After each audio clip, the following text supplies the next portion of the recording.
sports. We are Baltimore. We are St. Louis.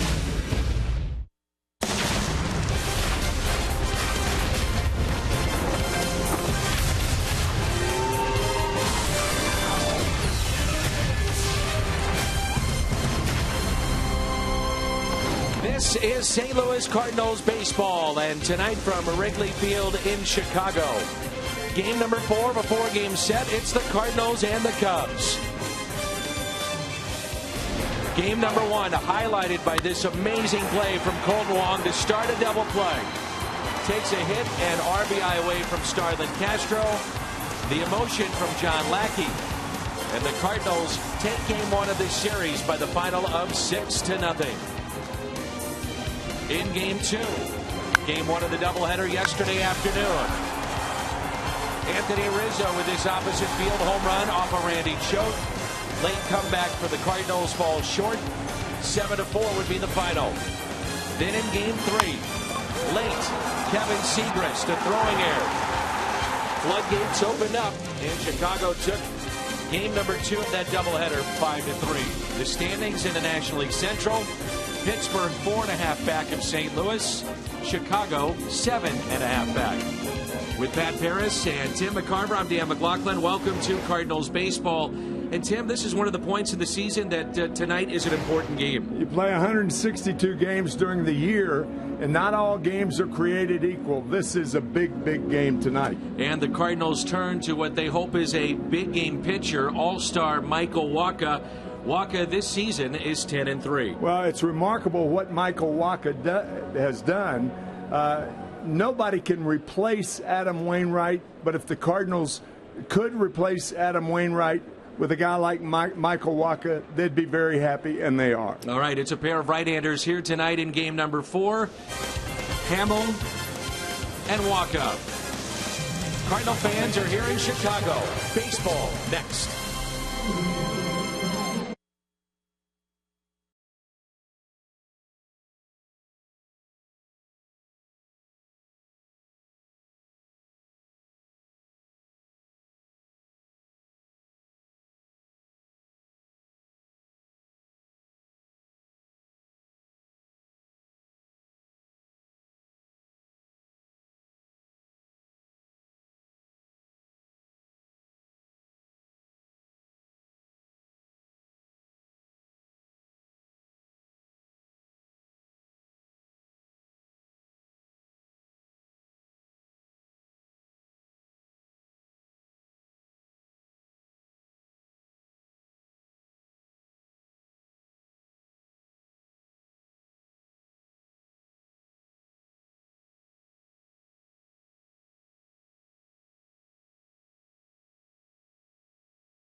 Budweiser. Make a plan to make it home. Save big money at Menards on all your home improvement needs. And visit your local Mid-America Chevy dealers for great prices on our all-new 2015 vehicles today. Rain in the forecast here in Chicago tonight. Let's hope that stays away. And we've got baseball and can fit this game in the friendly confines of Wrigley Field. And along with Tim McCarver, I'm Dan McLaughlin. The Cardinals beginning play tonight. 4.5 in front of Pittsburgh, 7.5 in front of the Chicago Cubs.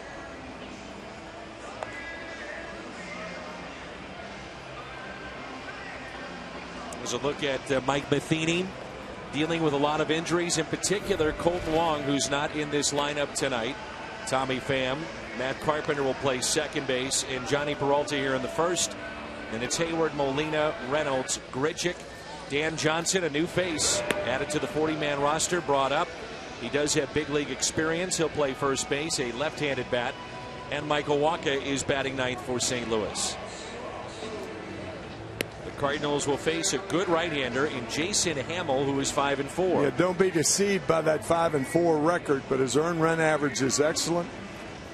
Was once a teammate with Baltimore in 2012 and 13 with Jake Arrieta. And here both of them are with the Cubs, and both doing much better with the Cubs than they did with Baltimore. Baltimore, by the way, a game and a half back in the American League East behind the Yankees in a tight division, the tightest right now in baseball. Our Dobbs Tire and Auto Center's defense, Coughlin, Fowler, and Soler in the outfield for the Cubs. Bryant, the all-star at third. Starlin Castro, Addison Russell up the middle. Rizzo, an all-star at the other corner. And Miguel Montero is behind the plate. Fans are still filing in. Big crowd here tonight. A cool evening as Tommy Pham will dig in and lead things off here at Wrigley Field in Chicago. And check the flags. It used to be, guys said all the time, if you could smell the stockyards in Chicago, the flag was blowing out. It's a good hitter's day. It has not been a good hitter's park in any of the 4 games thus far. First pitch to Tommy Pham is taken for a strike, and we're underway. The Cubs swept the doubleheader last night. Cardinals trying to bounce back. Here's an 0-1 pitch to Pham. Popped up. Starlin Castro on the outfield grass. One down. 63 degrees our game time temperature. 4 miles an hour the wind, so a lot different as opposed to what we saw yesterday afternoon and last night. The Hyundai pitch arsenal with Jason Hamill. Yeah, yesterday afternoon, a 24-mile-an-hour wind blowing in from left field. And yet 2 home runs were hit in that game. One by Anthony Rizzo, the other by Mark Reynolds. 2 power hitters. Yeah. Cardinals have to get this guy going, Matt Carpenter, as the offense has struggled collectively. Carpenter really has struggled since he left the ball club with fatigue. He's hitting about 220 since that time. That's not Matt Carpenter. Here's an 0-1. Well, we talked about the importance of this game for the Cardinals going into Pittsburgh for 4. Pittsburgh only 4.5 back. And they don't have Colton Wong. So the load on left-handed hitters tonight a little more important with Wong out of there. Pittsburgh in their ball game at home trailing against San Diego 2-1. It's a mild concussion for Colton Wong, and the way that it works now, the protocol is that you have to be checked out and cleared by Major League Baseball doctors. So that'll happen. 48 hours will pass, and there's a strike on Carpenter, and I'm sure we'll see Colton in that starting lineup tomorrow. I didn't know that until you told me before the game, and I wonder where these doctors are stationed. Are they in every major league town? It's a good question. I would think they would be. Sure. Probably various hospitals that are hired throughout the league. The doctors that are situated in those cities. He's picked by Rizzo, 2 down. Look at Cardinals second baseman Colton Wong, and now it brings in Johnny Peralta. Cardinals hopeful that that third spot in the lineup will be occupied by Holiday over the weekend in Pittsburgh. His presence makes such a difference. It's his presence as much as his talent. You're right. Real leader by his very presence in the lineup. First pitch is popped foul. I also wonder if Carpenter has been pitched much differently with Holiday not in the lineup hitting behind him. Good numbers there for Johnny against Hamill. I haven't seen anything discernible. Me neither. 0-1 pitch. Popped up again. Rizzo giving chase near the Cardinal bullpen and out of room, about 4 or 5 rows deep. No balls, 2 strikes.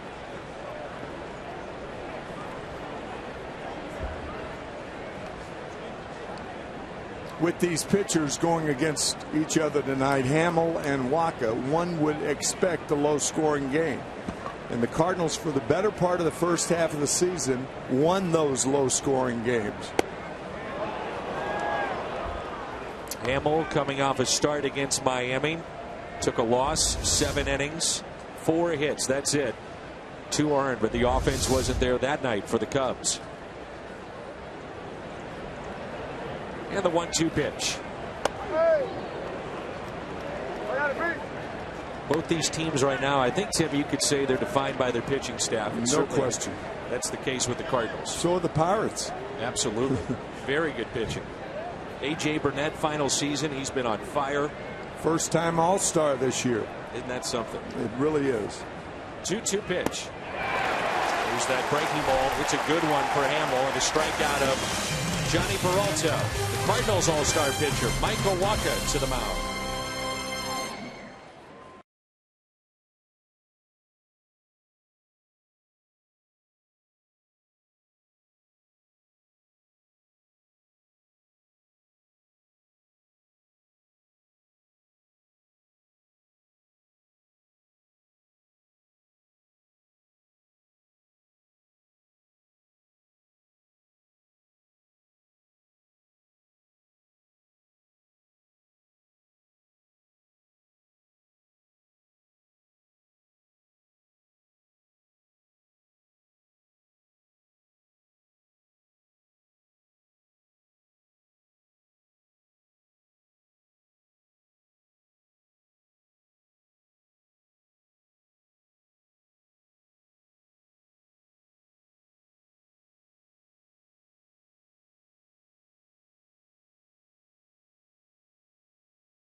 Fowler, Rizzo, and Bryant. The cleanup man, Jorge Soler. Then Castro, Montero, Coughlin. Again, the pitcher batting 8th. That's Hamill. Addison Russell, the second baseman, is batting 9th. So Waka, 10-3, his 17th start of this 2015 campaign. Working very fast, as always.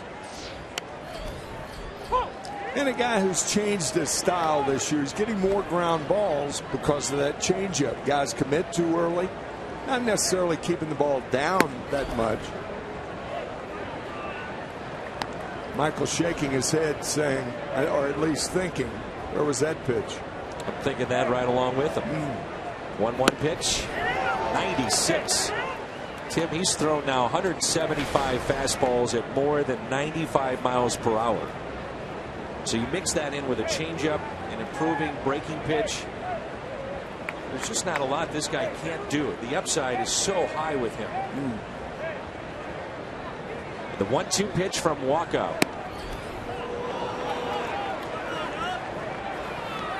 Pat Hoberg is our home plate umpire, and Fowler's already seen 2 strikes that were called balls.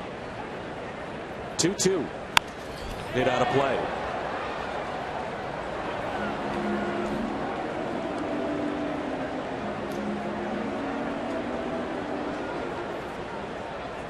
He's nearly tripled his usage of the slider. You're seeing that a little bit more often this year. That's the fastball at 98 from Michael Wacha. 3-2.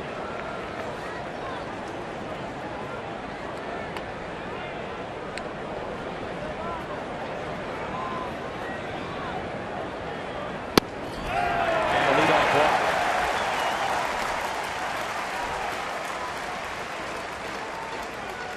How an at-bat can turn. First pitch strike, second pitch Michael thought he should have had it. The 1-1 pitch a strike, and the 1-2 pitch Wacha thought was there. Hyundai pitch arsenal for Cardinals starter Michael Wacha. Changeup 15% of the time. In steps Anthony Rizzo. With 16 home runs, he's driven in 48 and takes strike 1. There are 2 guys in the Cubs lineup that hit Wacha well. That's Anthony Rizzo and Starlin Castro. The rest of the lineup 1 for 30 against Wacha. Wow. 1 for 30. 1 for 30. I think Mike Matheny's going to start getting involved if this continues. You don't see Molina hold it like that and it not be a strike. Exactly right.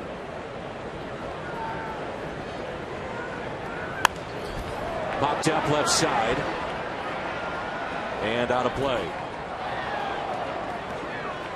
Yadi's smart about when he does that. Very judicious in the times that he's going to express his opinion. And that's one way to do it, to hold that. And you can see him right there just talking to the home plate umpire and trying to figure out the strike zone.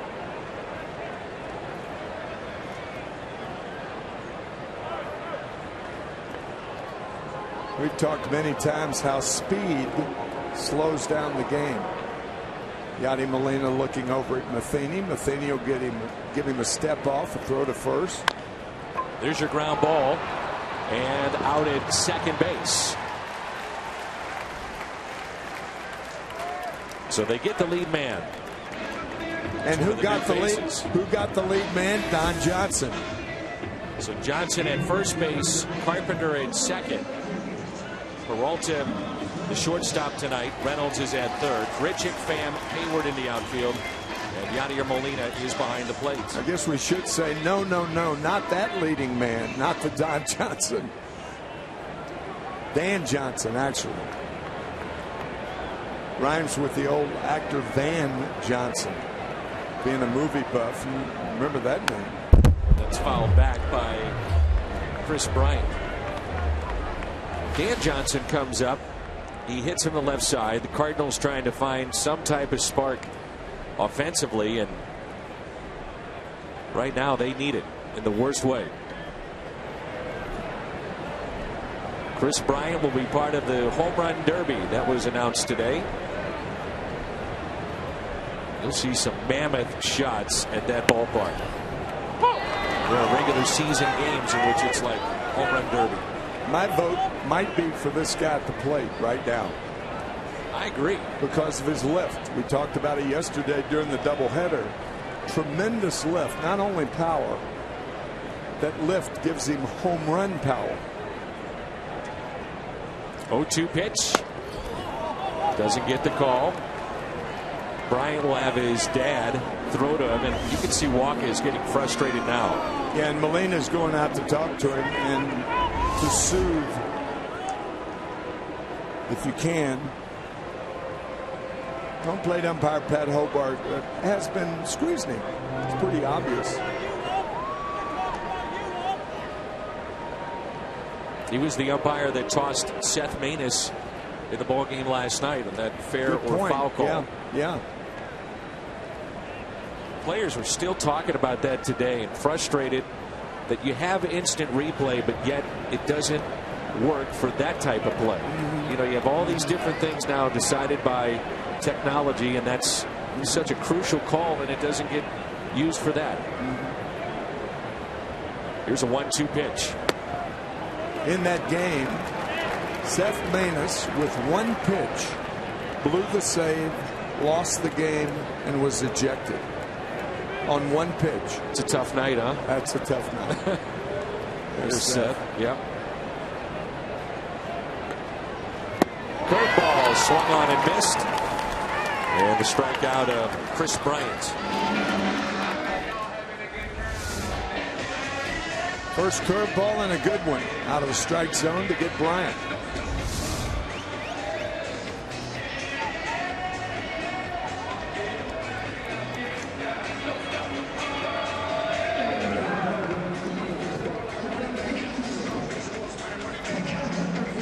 Got Richard throwing in the bullpen as he starts to get loose. We saw him warm during yesterday's doubleheader. Has made a start for the Cubs. Into center field. And the catch is made by Tommy Pham. No score after one.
Talking a little bit with some of the folks up here in the press boxes. Their history with Hamels recently with injuries, and not the case. So he's out of this game. Clayton Richard, the left-hander, beat the Marlins over the weekend in a start.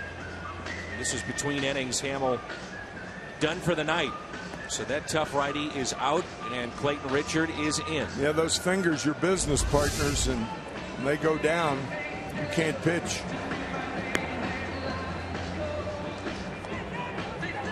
Now, when I come to this ballpark, I can't help but think of a dear, dear man who was here from the beginning of the Federal League back in 1914 to at least the early 70s. And he was in that area next to Jason Hayward right there. There was a plastic little compartment in which he sat. And he was both the public address announcer and the ball man. He started off as a ball boy and graduated to a ball man. So here for years, huh? Oh, my gosh. He was the dearest guy. I mean, just so interested in the game, would keep score. And sometimes his keeping score was interfered with by the fact that he had to take 4 balls to the home plate umpire. It was Pat Piper, his name. And, I mean, he was It was here for years, that little container, and obviously it was out of play. Sure. So from a catcher's standpoint, you'd wander back there on a foul ball with the wind blowing, and you got Pat sitting in that little container. It was odd. But he was a great guy for a lot of years. Here's Jason Hayward. He'll lead it off for the Cardinals. As we move to the top of the second, no score, so Hamill out. Richard is in for the Chicago Cubs, a left-hander. They picked him up in a trade with Pittsburgh. He was coming back off of injury and surgery.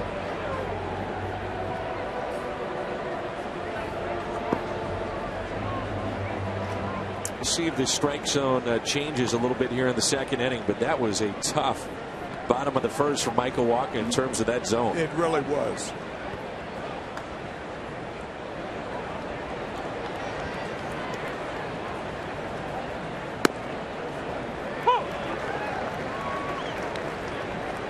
Strike on Jason Hayward. He's batting .283, 9 home runs, and he's driven in 30. Outfield is straight away.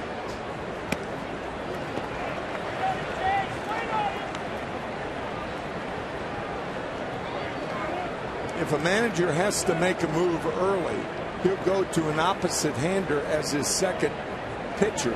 And the reason for that is the lineup was slated for batters against right-handed pitching. So you go to the left-hander with the Cardinal lineup slated primarily to face a right-hander. Just thinking that, and you have on the bench Xavier Scruggs. You know, if you know Richard is going to start, Scruggs probably gets the start at first base. Right.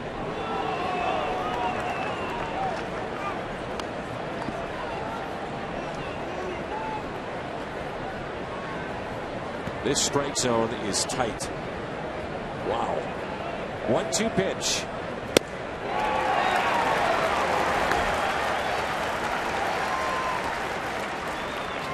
Let's take a look at Hamill here and maybe get some insight into how he was hurt.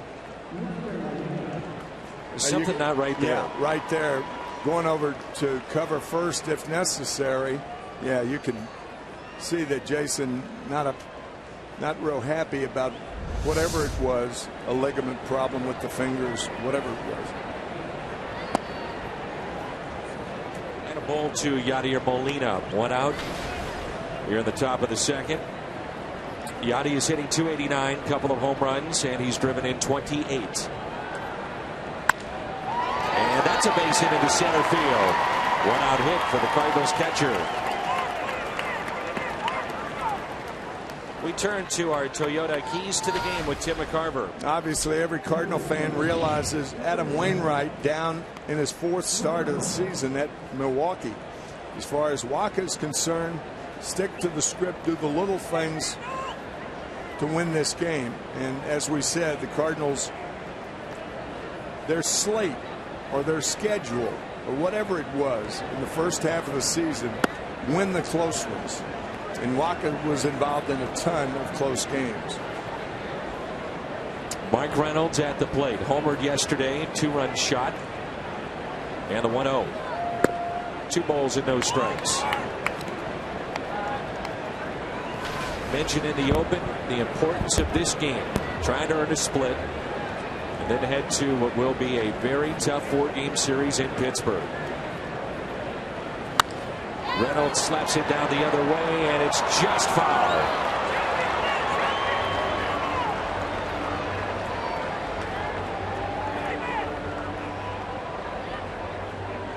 Carlos Martinez and Jeff Locke tomorrow.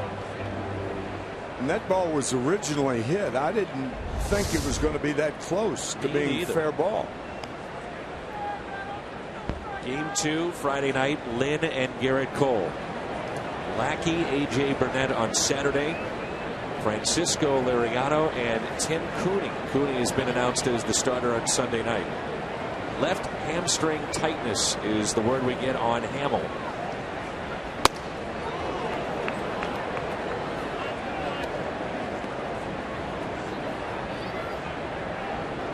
Three and 1 the count. I don't think anybody quibbles if it's a ball for both sides.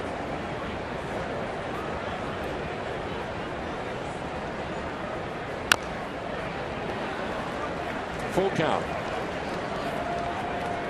This combination very tough to start the runner. Molina not good speed, and then Reynolds strikes out a bunch.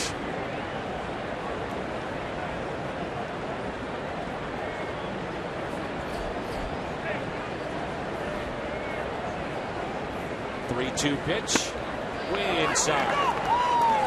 And a walk issue to Reynolds. First walk for the Cardinals, and it brings in Randal Grichuk.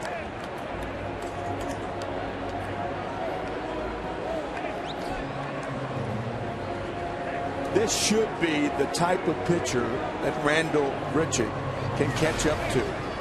He throws those, in the low to mid 90s, 92, 94, but he doesn't have a pitch that bites in the dirt when he gets ahead to get you out. Never know, but this is the type guy that I think Randal can handle.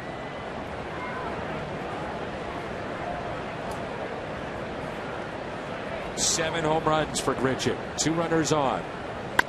Ground ball left side. Could be 2. Out at second and saved at first. Joe Madden calling to the home plate umpire that they want to take a look at this. They may challenge. To the naked eye, I thought he was out. It was close. I thought he was safe, partner. We'll see. Can't tell from that angle. And no challenge, so they thought he was safe or not enough to overturn it. Looked like he beat it. So here is Johnson, first Cardinal at bat. And pitch it's taken for a ball. So what the Cardinals did, they purchased the contract for Johnson, brought him up from AAA, optioned Tyler Lyons and Marcus Hatley to the minor leagues. That's kept in front. And Johnson is a veteran of 9 seasons in the major leagues. All have been in the American League. Signed as a minor league free agent back in late May. Was hitting well. .362 with runners in scoring position. 11 home runs, 42 RBIs. A career .236 hitter in the big leagues. He's been with Oakland, Tampa Bay, the White Sox, Baltimore, and Toronto. Excuse me, Dan. In 2008, Joe Madden remembers Dan Johnson. Got off a plane and hit a home run in his first at bat for Tampa Bay. Tampa Bay went on and won that game, and then went on to the World Series. They lost to the Phillies that year. But Joe Madden has a warm place in his heart for Dan Johnson. That home run tied the game in the 9th inning at Fenway. 3-1 pitch. Now 3-2. You saw Joe Madden motioning to his defense. That was Russell. They're holding the runner at first. He asked Russell to move further to the first base line, which he's done. Boy, they bunched it over there on the right side. Yeah. And the 3-2. Line drive, and it is a base hit. Johnson a hit. Cardinals have the lead. Picks up an RBI in his first Cardinal AB. That back in 2008 was his first Tampa Bay AB with that home run to tie the game. And now a single 7 years later in his first trip to the big leagues. Great story. Castro jumping, can't get to it. Cardinals have a lead. Key play was Randal Grichuk beating out what could have been a double play. Just thinking that. Here's Michael Wacha with runners at first and third. And the pitch is taken for a ball. 1-0 St. Louis.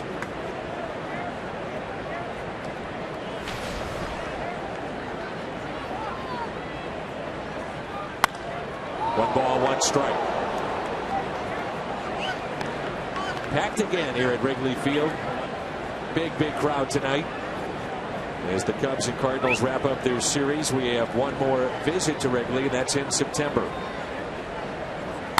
Walk-up base hit into right field. 2-0 Cardinals. So this damage done with 2 outs. 2-0 St. Louis in the top of the second. Waka bringing a 138 batting average, but we've mentioned on occasion about Michael Waka puts the bat on the ball. Then square it up. That ball off the end of the bat, but a big RBI to make it 2-0.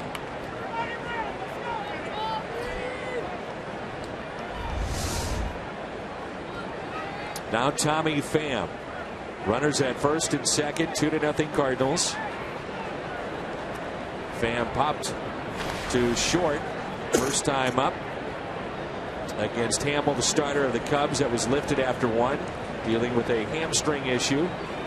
And so Clayton Richard has given up the 2 runs in this inning. 2-0 Cardinals.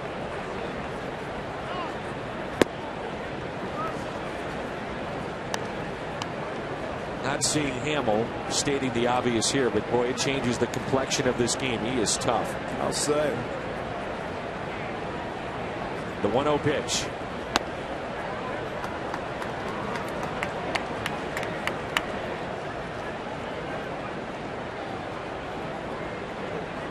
Mentioned the rain is coming later. It might be in the form of our home plate umpire. The 2-0. 2-1.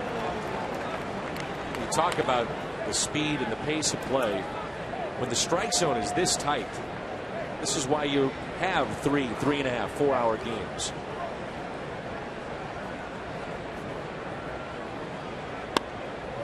Three and 1.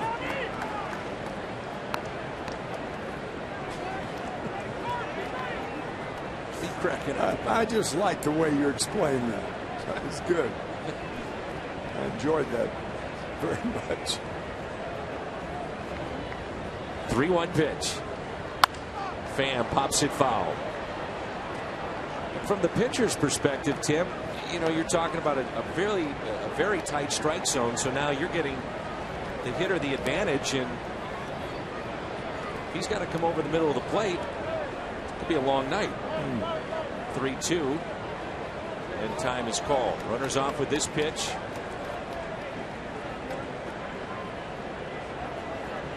Well, what it appears is that Hoberg has shaved off the outside 2 inches and the inside 2 inches of the 17 inches across of the plate. And there's a walk, second in the inning. Bases loaded for Carpenter. Don't miss the final day of St. Louis Blues prospect camp tomorrow at the Ice Zone at the St. Louis Outlet Mall. And you'll get your first look at some of the top players the Blues drafted. Chris Bosio out to visit.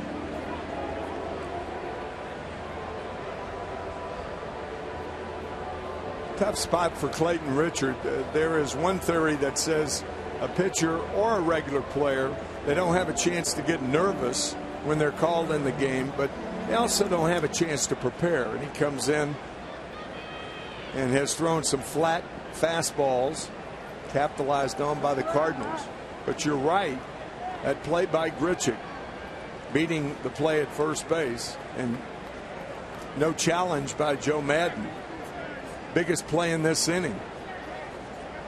Now Carpenter 3 for 4 in this spot this year. Bases loaded. First 3 games of this series, innings 1 through 5, the Cardinals did not score. 6 through 9, they picked up 13 runs. But tonight, 2 early runs here in the second inning. Here's an 0-1 pitch. Chopped foul. So 0-2 on Carpenter.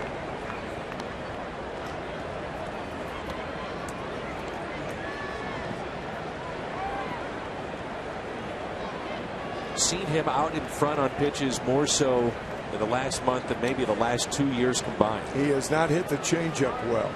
A lot of swings and misses, and also he's been taking a lot of called third strikes. Very unusual for Matt.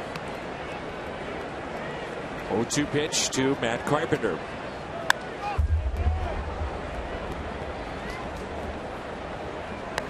Matt Carpenter is blessed with quick recognition of pitches. And that's a very, very important trait for a good hitter. He knows immediately whether the ball is going to be a strike or a ball, generally speaking. But it's been off for the last month. Hadn't been there. 0-2 pitch. Carpenter lines it to first, and the catch made by Rizzo. The Cardinals plate 2. And both runs coming with 2 outs. Waka back to work. Martinez loves it in an early lead.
Waka base hit RBI. 2-0 St. Louis. With more on Johnson, let's check in with Pat Paris. Yeah, Dan, when Dan Johnson showed up here today, I went into the clubhouse and asked him if he wouldn't mind coming out and taping an interview with us because, of course, he's in the starting lineup. And I had to ask him, hey, you know your way down to the dugout? And he said no. So I took him through the mouse maze that is the way down from the clubhouse down to the dugout. And he said, you know what? There are 2 big league parks he's never played. And you mentioned earlier, Dan, he's been primarily in the American League until today. Well, the 2 parks that he's never played in, Wrigley Field and PNC Park in Pittsburgh, where we're going tomorrow. So he can check both of them off his list today and tomorrow. I like it. So he'll have all those ballparks that he'll have played in as the rain starts to fall. Of course it does when Michael Walker's pitching. Human rain delay. It's unbelievable. It really is. Every time this guy pitches, it seems like it rains. Poor Pat was out there stuck in the rain, but I like the way that he described it. For anybody that's been to Wrigley Field, it's a mouse maze going from the clubhouse to the dugout onto the field. 1 ball, 1 strike. Starlin Castro. There's a lot of rain in the forecast. At times it could be heavy, but we may see a lot of this, just a steady rain, and you can play through this. Yeah. And the 1-2 pitch.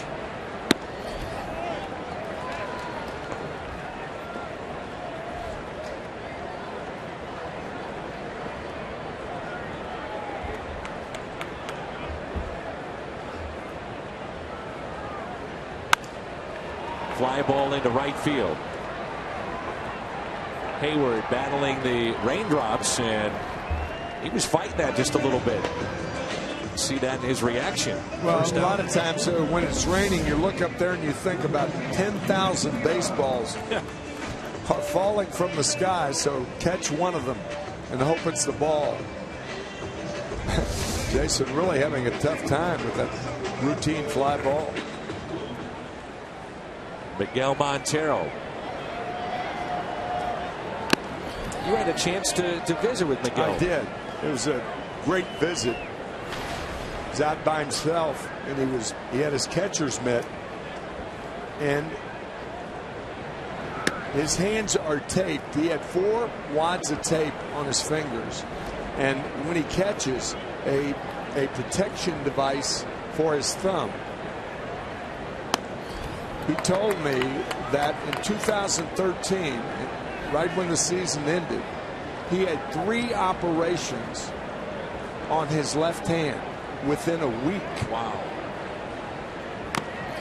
It's held on to by Molina.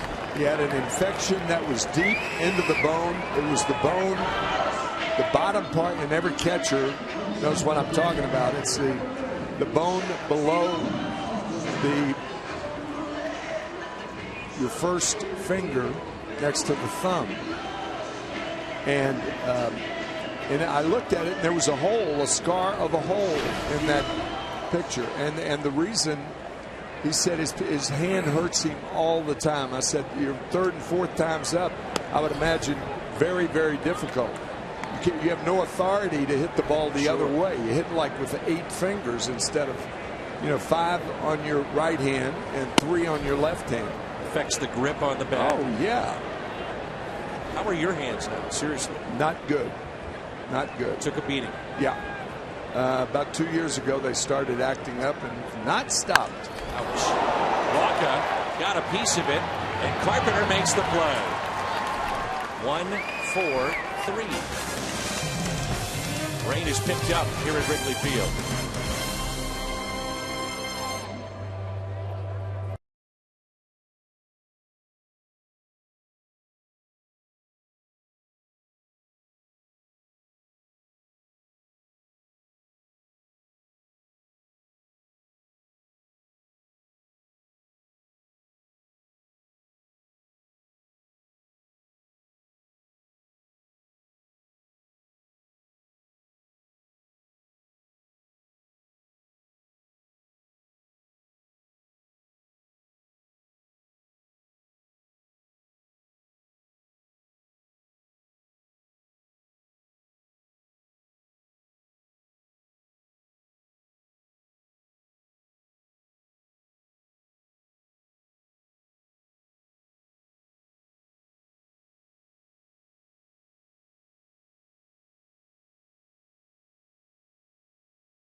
Formed an alliance with cross-state rival Kansas City to urge both fan bases to vote for Royals third baseman Mike Moustakas.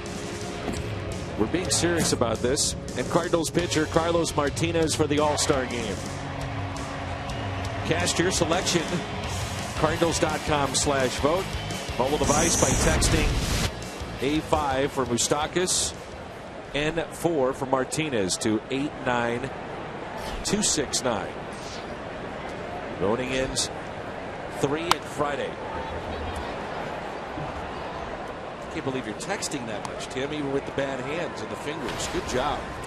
I text with my right hand. It's easier. I'm not, by the way, I don't tell a story like that to make martyrs out of catchers. I mean, you have a life and you have a decision as to whether to keep catching and what have you. Peralta with a high fly ball, left field, at the wall, and that'll stay in the ballpark as the catch is made.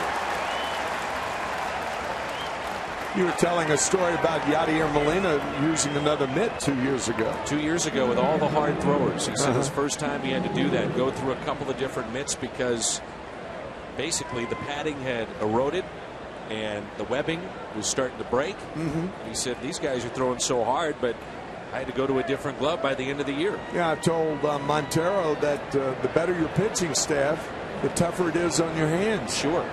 Because of movement. Sure. Movement, location, velocity.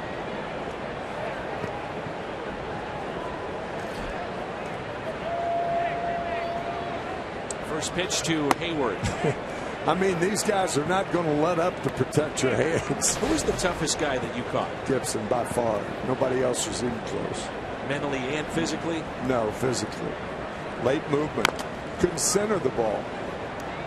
Hardest thrower you caught? Mike Torres, maybe. Oh, yeah. When he was young. Sure. The last guy signed by Branch Rickey. Is that right? Mike Torres. Wow. I believe from Wichita. Hard and heavy. Little chopper on a 1-1 pitch to second base. Russell there. Hayward down. 2 outs. I started a game where Mike Torres pitched in a cold, rainy day in April in 1968 or 9, and balls were hitting me in the forearm, and I'm serious. I never laid leather on it, and Sano was laughing. I mean, laughing. Of course I said, I'm getting back to you. Ron Sano.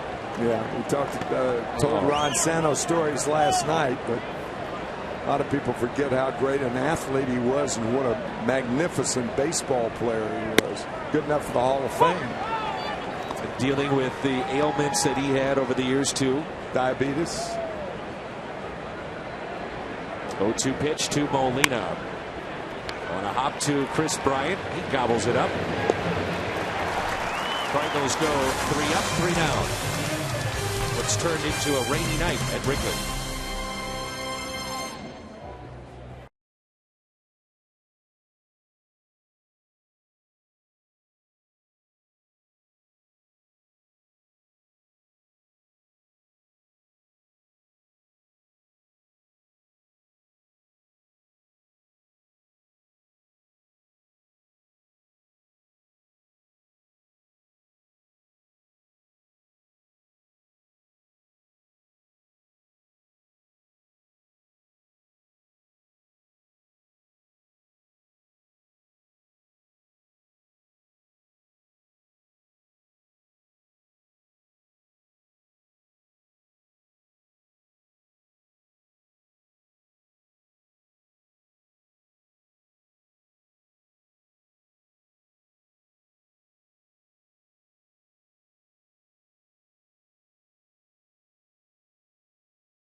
MW Data Strong fan, and you just might see yourself in an upcoming broadcast. It's brought to you by T-Mobile. 2-0 our score. Bottom of the third rolls in. Light rain right now here at the ballpark.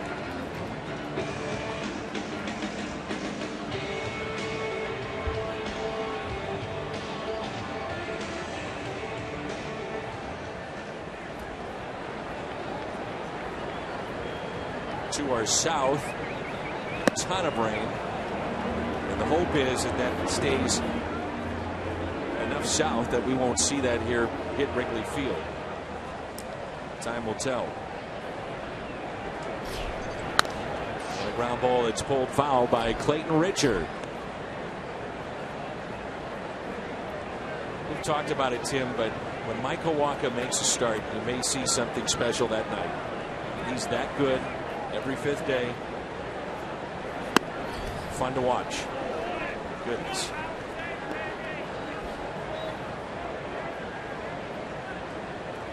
Not only powerful, but deceptive too. Line the other way, and a catch is made by Randall Grichuk.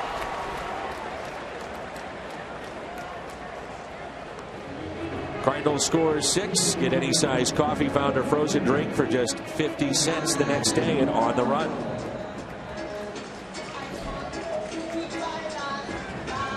Addison Russell.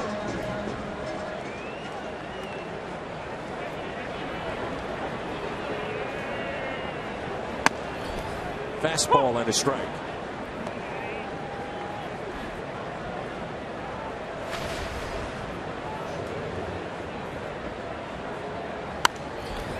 Oh, and 2.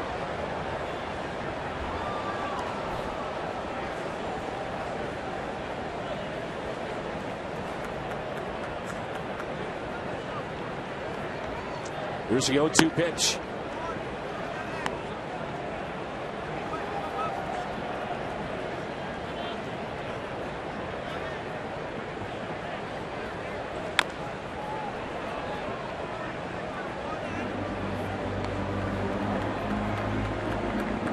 Mentioned it earlier, the pace at which Wacha pitches at, very fast worker. His pace is quick here tonight. Taken high. When you work fast as a pitcher, you reek of confidence. Almost every pitcher in the Hall of Fame was a guy who worked fast. 2-2.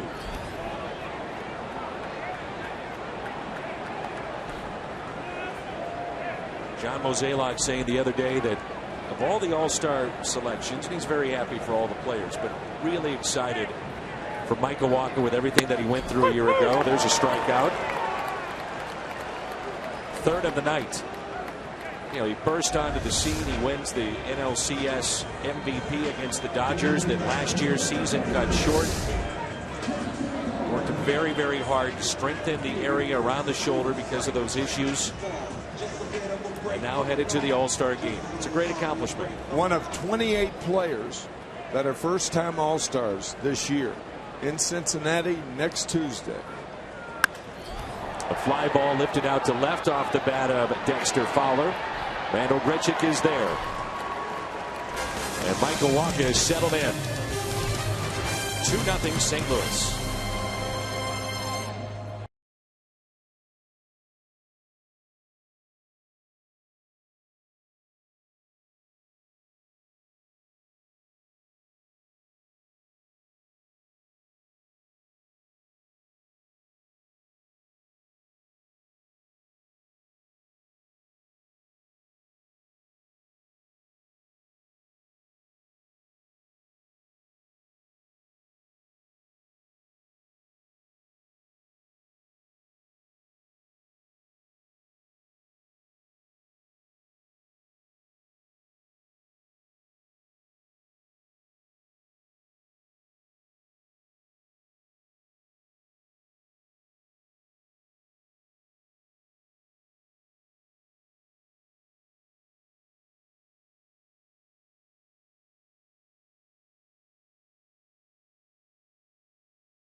next Sunday, July 19th. It's Christian Day at the ballpark.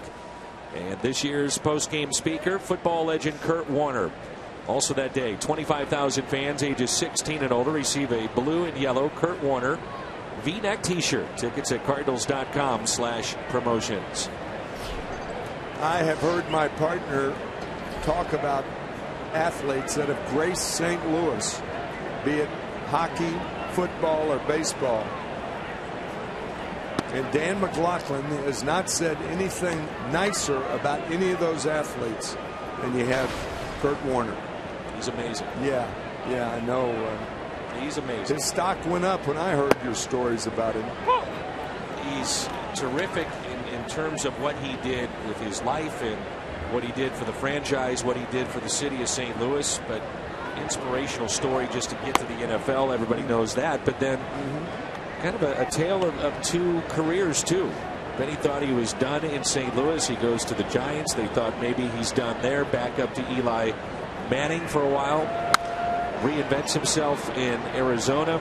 Leads them, which has been historically, as fans in St. Louis know, a terrible football franchise. Takes them to the Super Bowl. And he's just, what you see is what you get. I mean, it's the real deal with him. How many people he's helped, his foundation, all the children along the way. Amazing, amazing guy. Arizona football Cardinals, originally the St. Louis football Cardinals.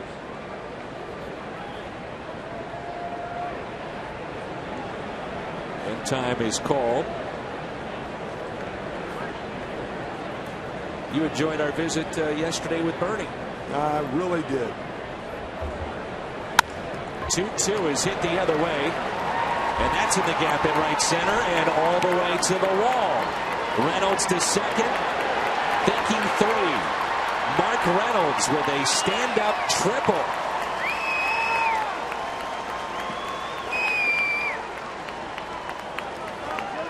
Good base running, but better hitting.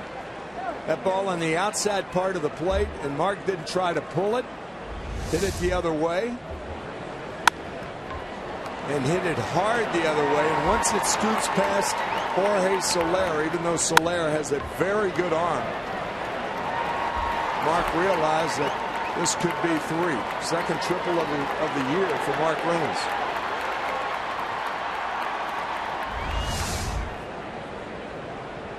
So the infield in. And a strike to Grichuk. Richard, the Cardinals have seen him before. 5 career starts against St. Louis, 3-0. But he's had control issues along the way with 13 walks in those 5 starts. 2 more here tonight. And he's in relief of Jason Hamill and to lead this game with a hamstring injury. No balls, 2 strikes. Grichuk hits it the other way and foul.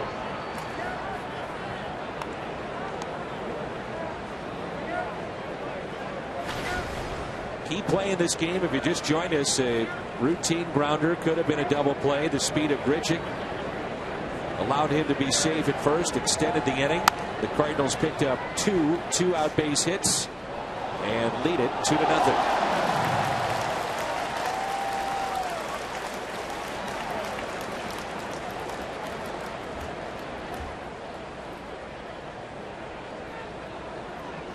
The 0-2. And Tim, the Cardinals have Stephen Piscotty, widely considered one of their top prospects in the minor leagues. There was some thought, according to John Mozeliak, about bringing him up. Originally a third baseman, moved to the outfield, now starting to work at first base. As Grichuk hits a fly ball out to deep right field, that ball will carry and one hops off the wall. Grichuk racing around second base. Back-to-back triples. 3-0 Cardinals. How many times do we see that? Very rarely. Back-to-back triples in any game, in any park. And this is a park that's probably the toughest for triples in the major leagues because it's so shallow to right center and left center. And that's normally where you get triples. But triples in this ballpark are usually down the lines. Rattle around that well down there. Now Dan Johnson. Look at all the room to the left side. They are holding Grichuk at third base. And Castro on the second base side of the bag with the infield drawn in.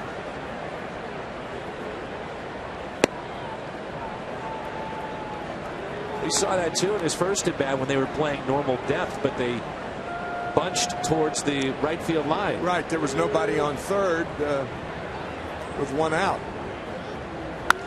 Ground ball, base hit off the glove of Castro and into center field. And Johnson has made his presence felt. He's 2 for 2 with 2 RBIs.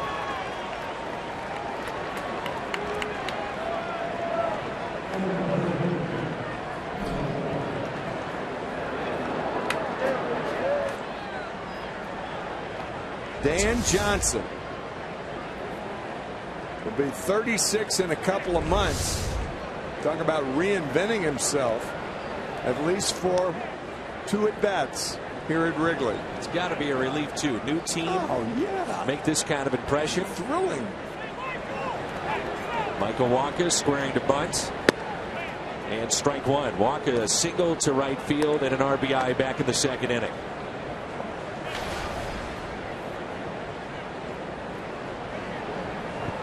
Back-to-back triples, then the base hit by Johnson. 2 runs have scored in this inning, 4-0.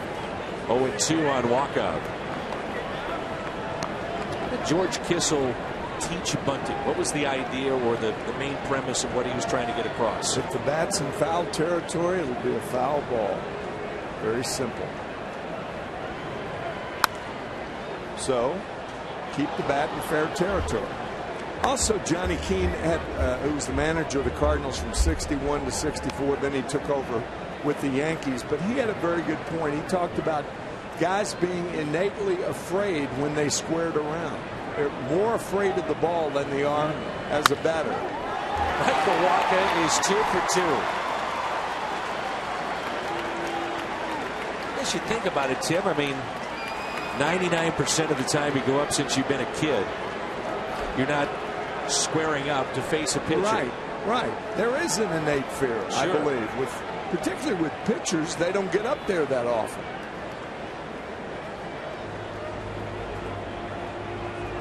No activity in the Cubs pen. Clayton Richard in relief of Hamill this inning, 4 consecutive base hits. 7 total he's given up. Runners at first and second and nobody out. Cardinals thinking if they can pile up the runs, it would be easier for the umpires to call the game if it gets past 5. Sure.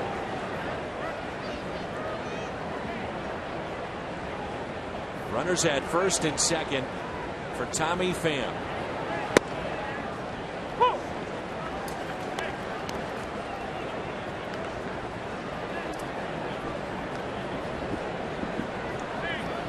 Pham has walked and he's popped out.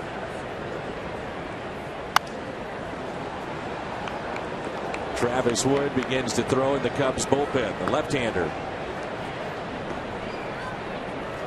The Cardinals seem awfully comfortable in the batter's box against this left-hander.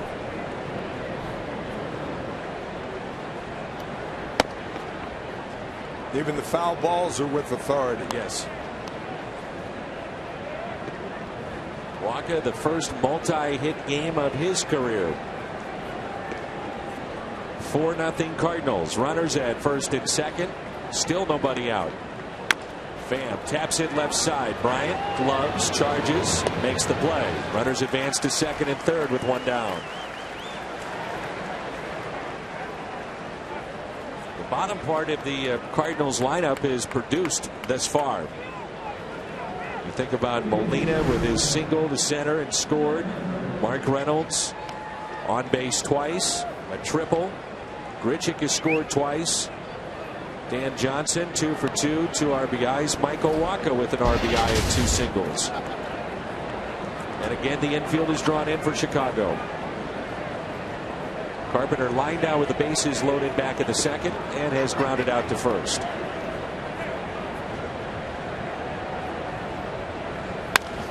ground ball. Rizzo to the plate and out. Why did Jose Oquendo send him? Well, I'll tell you.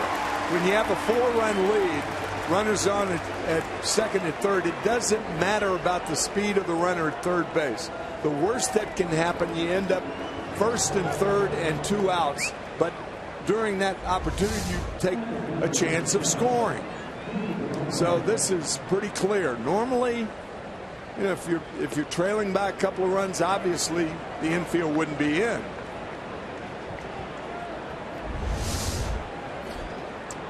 Dan Johnson's having fun, I'll tell you that. Oh, yeah. The walk Peralta to load the bases for Jason Hayward and have that lefty-lefty matchup. Hayward much better this year against left-handed pitching. In the process, you move another runner into scoring position. Very curious move, isn't it? But it's Joe Madden. Yeah. Joe Madden really doesn't care what you think about his moves. You can talk all day about him, but he is different. How many times have we seen in baseball, barring, let's say, a double switch where the pitcher may be in the cleanup spot, but how many times do you say in the middle of a game, let's walk the third place hitter to get to the cleanup man with the bases loaded? Right. Even if it is a lefty-lefty deal.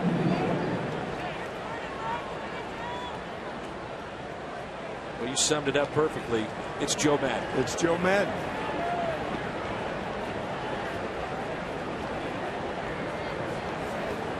There was a poll taken by the ESPN magazine about most popular manager in the major leagues, who guys would like to play for. Of the 117 who voted, 35% voted for Joe Madden. He told his players today, don't get to the ballpark for BP, just show up ready to play, come late after the long day yesterday. The risk that you run is that you load him up and you think about the potential of a walk with Clayton Richard, who in previous years has not had great control. You're also dealing with a tight zone. The 2-0 pitch. 2-1. Hayward is struck out and grounded out.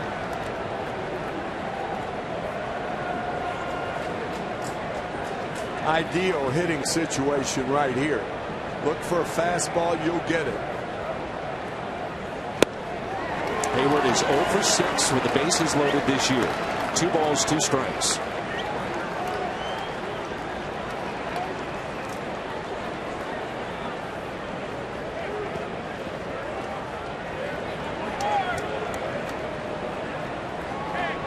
The 2-2. Slowly hit to the right side. Glove by Russell, and the boot pays off. They pitch to Hayward with the bases loaded.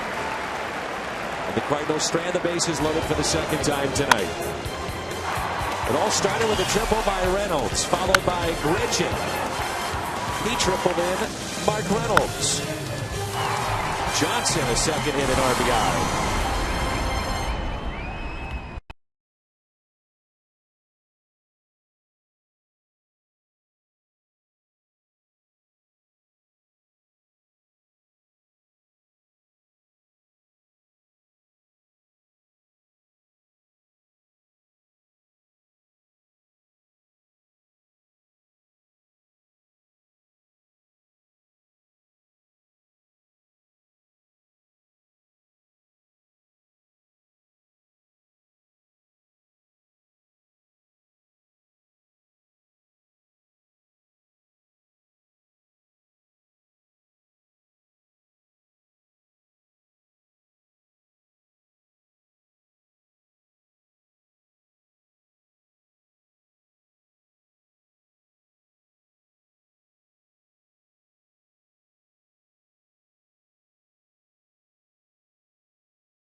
National League All-Star. Head to Cardinals.com/vote. Cast your 2015 insurance MLB All-Star Game final vote. Carlos Martinez, one of 5 up for that final vote. As Michael Wacha will finish up his warm-up tosses. Cardinals have wasted a couple of very good opportunities in this game early on. But they still have a lead of 4-0. Well, with this offense, you're just simply not going to see that many blowout games. We talked about it. They play a lot of close games, and during the first half, they have won most of those close games, and that's why they have the best record in baseball. And the reason they've won the close games, pitching. Rizzo, a swing and a miss at a very good changeup.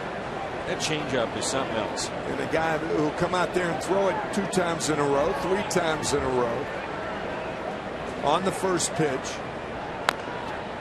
There's the breaking ball. The reason it's unusual to throw a changeup on the first pitch is from what are you changing? His last at bat? That's why normally guys don't do that. But Wacha's special in that regard. The 0-2. Make a case it's the best changeup in baseball. I don't think there's a better one. There might be one as good. I don't know who it would be, but there is not a better one in baseball. 0-2 pitch. And again another foul ball. And he varies the speeds of his changeup. Exactly. Do that with grip. Gets different movement with it too. Some is like a screwball. It goes away from a left-hander. The 0-2. Popped foul again. A changeup that's really improved this year is Carlos Martinez, especially against left-handed batters. That's a good one too.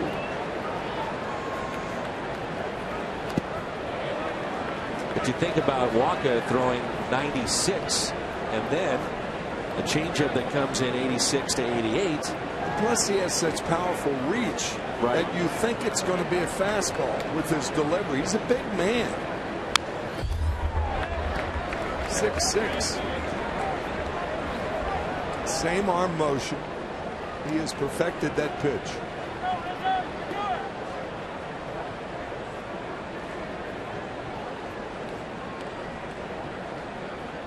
The 1-2.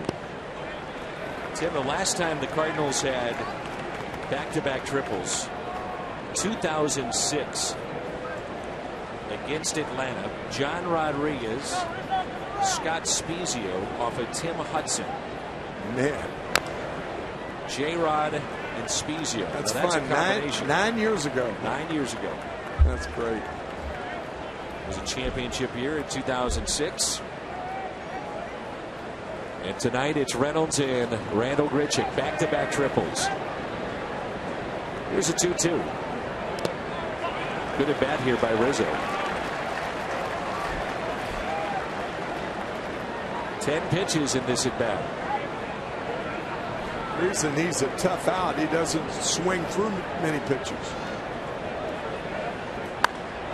Hits it down the right field line. That is hooking and foul.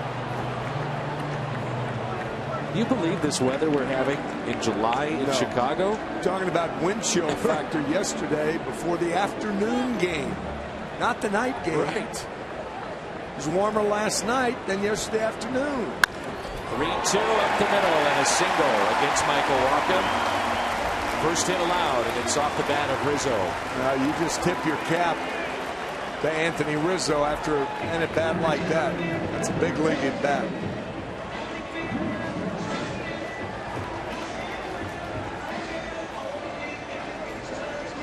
There's Chris Bryant.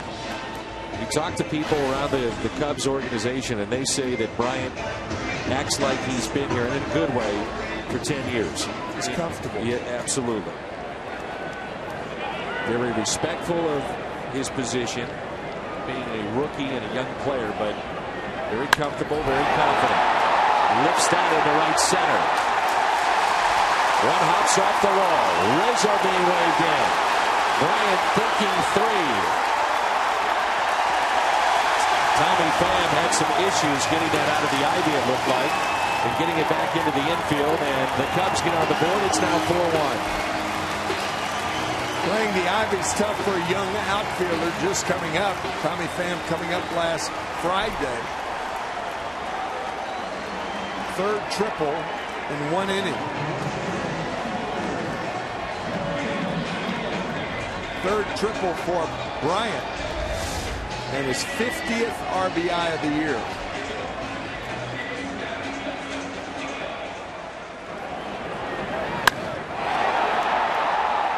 Outfielders are used to balls caroming back to them, but they don't do that here at Wrigley. Jorge Soler. First baseman is Dan Johnson, way off the line at first. Carpenter near the bag at second. Peralta shaded towards third baseman Mark Reynolds, who's near the line. 1 ball, 1 strike. Even watch Bryant in BP out of the ball. You talk about his lift. Ball just jumps off his bat too. It does. The 1-1. Good pitch in on the hands of Soler.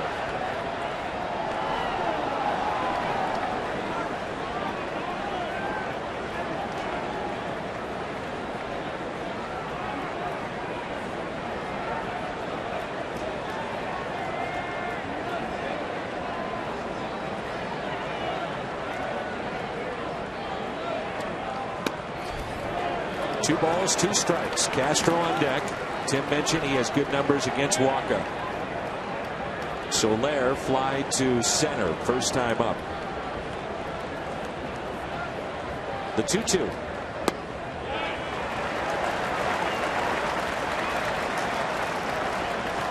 Pirates and Padres tied at 2 as they head to the 8th. Pirates have won 4 straight, 7 of 8.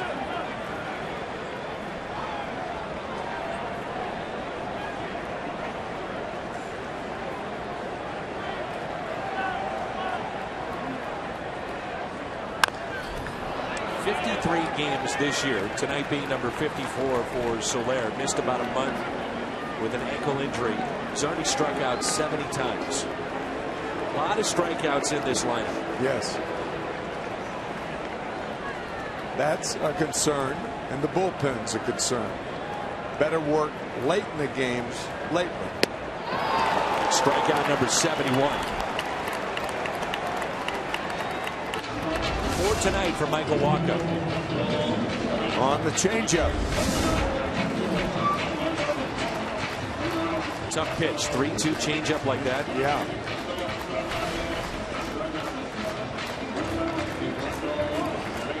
Now it's Castro who's fly to right. You watch Wacha as we have. You know he's got as much confidence in throwing the changeup for a strike as he does the fastball. Very unusual. That fastball at 95. 7 for 15. Starlin Castro against Wacha.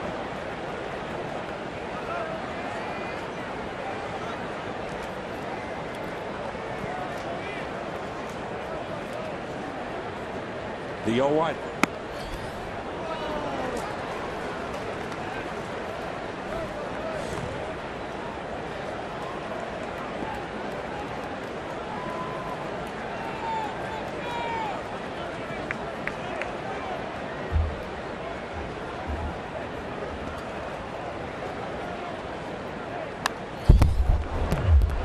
Talked about the Cubs and their issues, especially at the end of last season when Baez was up, striking out at an alarming rate.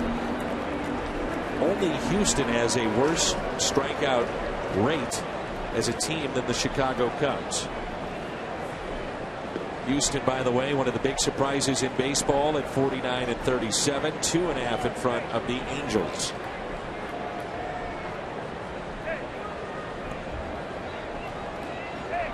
The 1-2 pitch. Cardinals still the only team in the major leagues with 50 or more wins. 54 at the start of play tonight.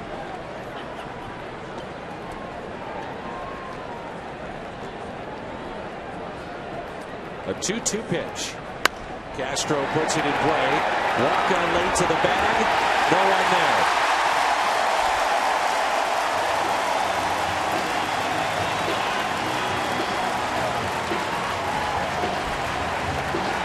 That's a no-no.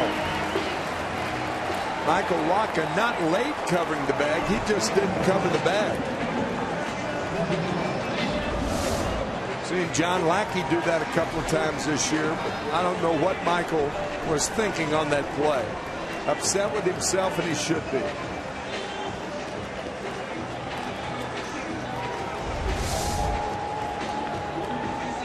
And now it's Montero. Molina out to calm down Wacha just a little bit. Regroup. His setting started with a base hit by Rizzo into center field on an 11-pitch at bat. Then Bryant to triple into right center. Strikeout of Soler. And Castro reaches as Wacha does not cover first. And Montero represents the tying run for Chicago.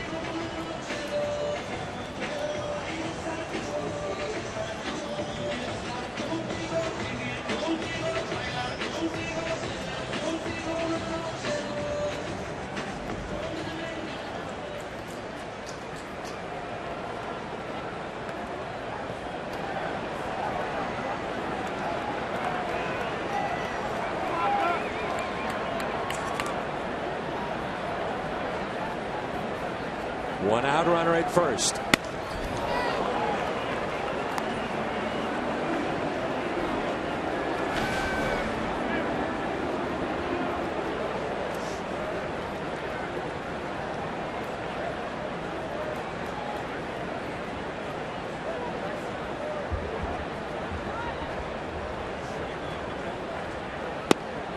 Oh, and 2.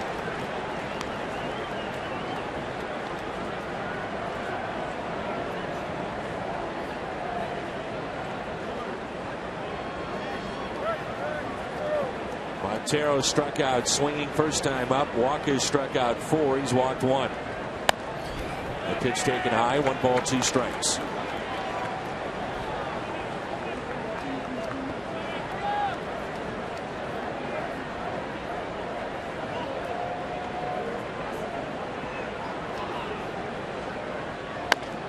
Ground ball that's pulled foul.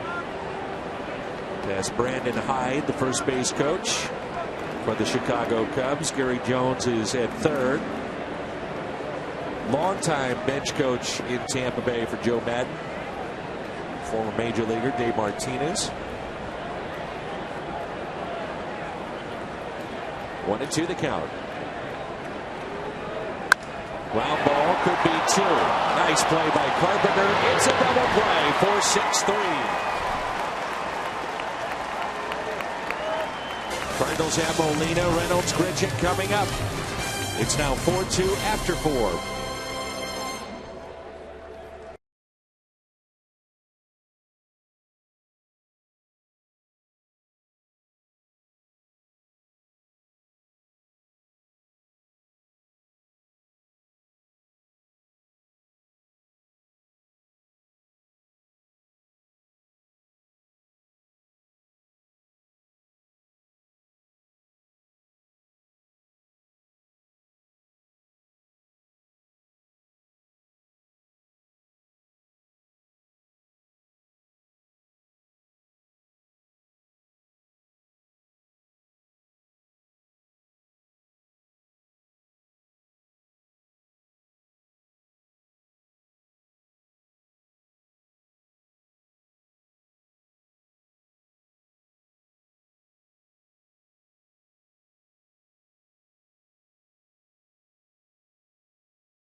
See you tomorrow in Pittsburgh as we head to Pittsburgh for the first of 4. Travis Wood is our Chevy called to the pen. And Wood has moved from the rotation to the bullpen in mid-May. And in that time, 3-1 with a save, 16 relief appearances. And as a reliever, the opponent's only hitting .211 against him.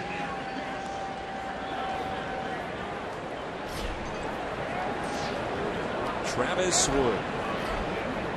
Played Richard 3 innings, 7 hits, 4 runs. They were earned. As Molina pops it foul.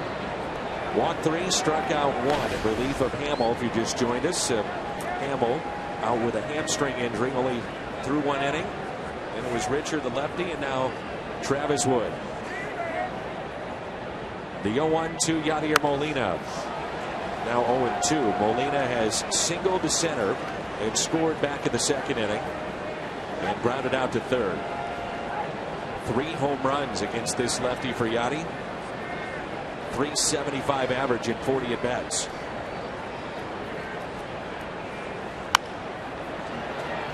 To Russell for the first out.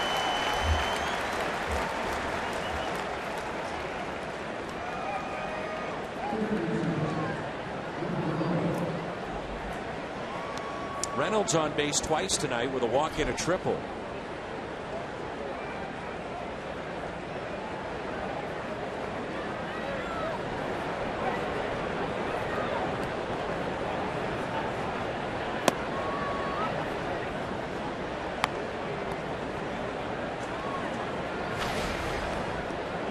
Travis Wood, part of the Sean Marshall deal.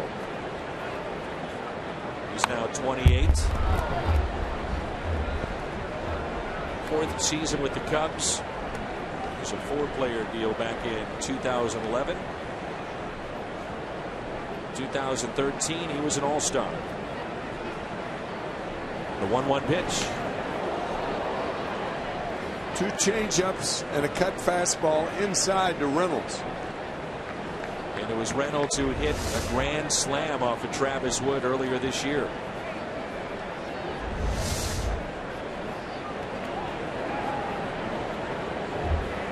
One of his 2 home runs against this lefty.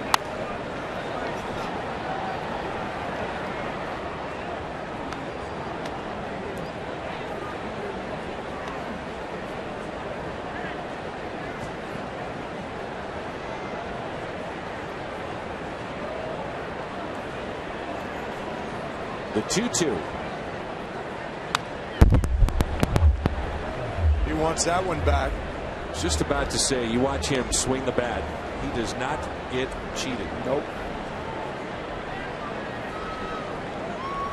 Talked to him about the strikeouts. He said it's something that I don't even think about anymore. I can't worry about it. Always had the power. And he strikes out here.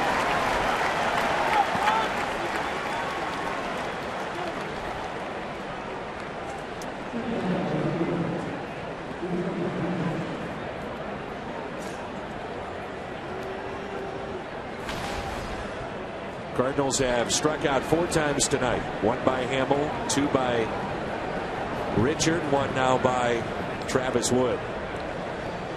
Randall Grichuk has scored 2 runs, has an RBI triple. Off speed pitch taken high.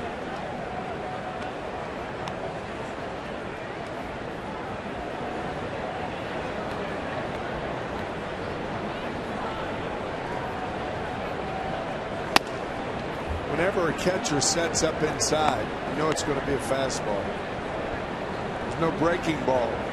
It's going to be thrown when he sets up inside. There's no changeup to be thrown. 2 fastballs in a row. That's why catchers, even with nobody on at second base, want to avoid setting up too quickly.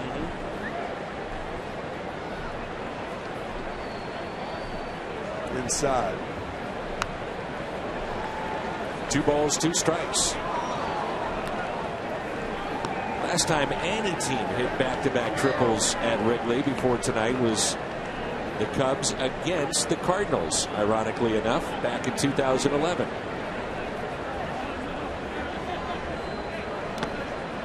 Darwin Barney and Blake DeWitt.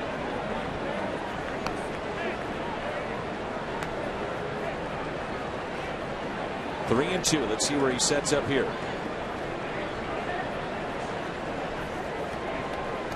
Something away. And Ridgick draws the walk.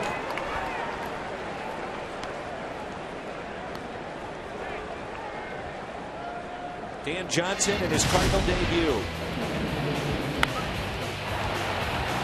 Couple of base hits and 2 RBIs. That went off the glove of Starlin Castro as they put a shift on for him, which is what they've done here. It's pronounced a shift that you'll see. Nobody on the left side of the infield. Well, because he played with Tampa Bay and played for Joe Madden, I think Joe Madden has just taken over this shift. I agree. He knows him.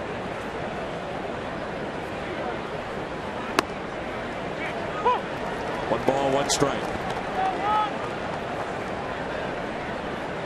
Has to be tempting to just take a look down there and say, all right, I'm going to try to bunt my way on. Sure.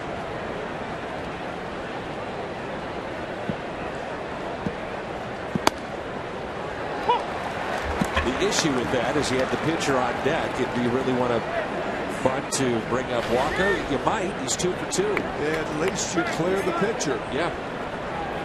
Leadoff batter opens the 6th inning. The 1-2. Fouled back.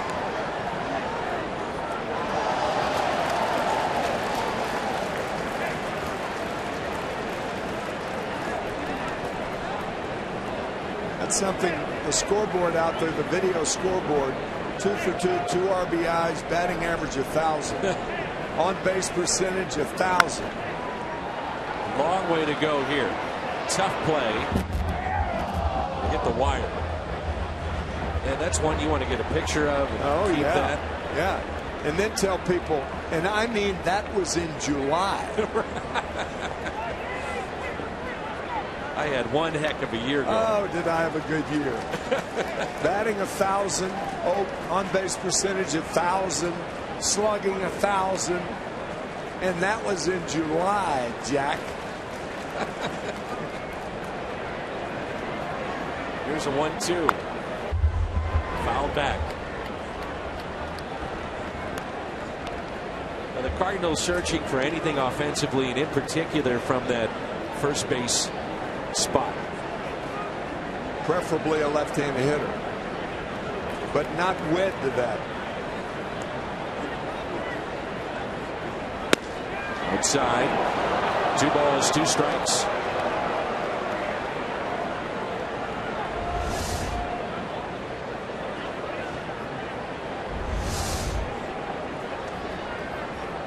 Short lead at first by Ridgick.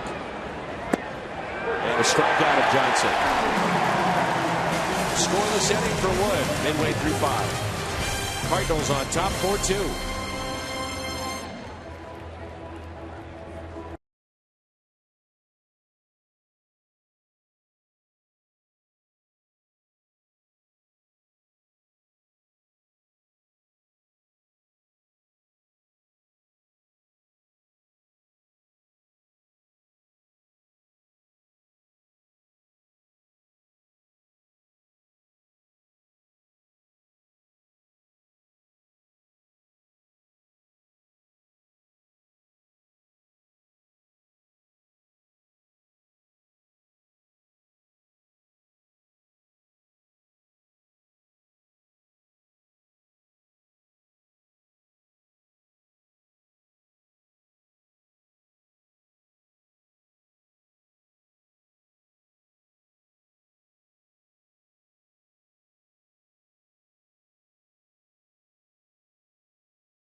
differential this season.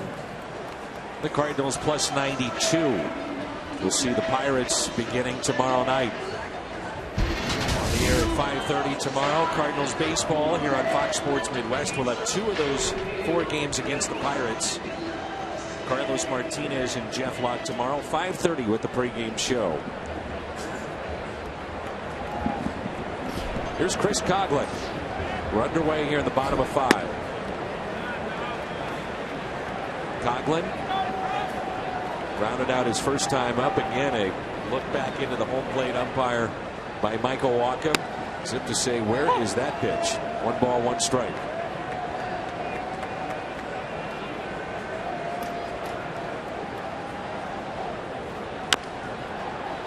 Back to Wacha. And there's 1 down. Ah, yes. The beach towel is coming up. Cardinals beach towel presented by Apple Vacations. Sunday, July 26th. Cardinals.com/promotions.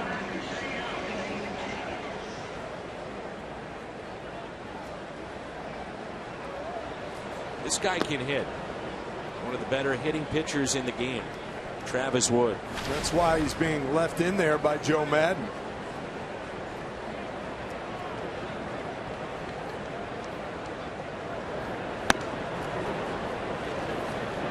Cardinals know that. They don't take him lightly. He's been used as a pinch hitter a couple of times this year. And the 0-2 pitch taken low.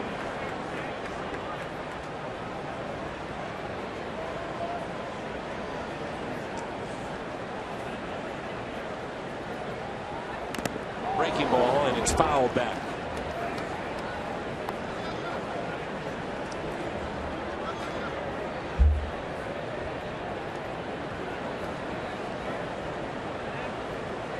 Three home runs a year ago, 9 in his career. Strikes out here against Wacha. That's 5 tonight for Michael Wacha. Addison Russell will be the hitter. 2 outs, nobody on.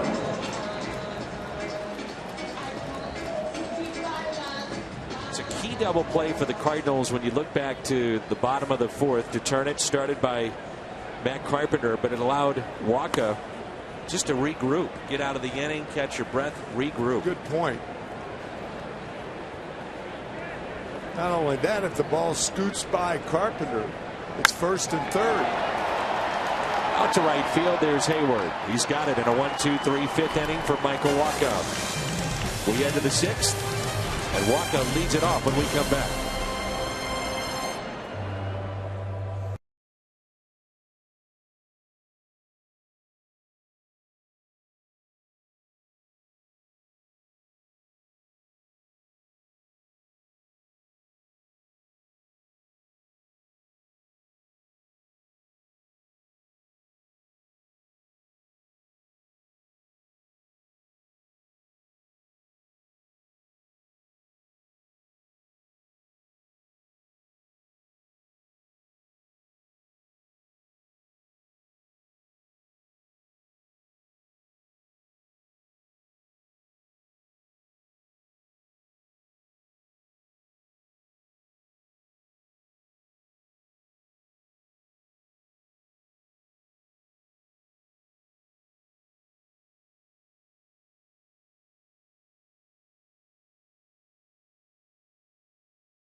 on the Atlanta Braves. And 25,000 fans ages 16 and older receive an Al Raboski bobblehead courtesy of Fox Sports Midwest. Get your tickets at cardinals.com/promotions. The Mad Hungarian and his bobblehead coming up Friday, July 24th. Second inning of work for Travis Wood.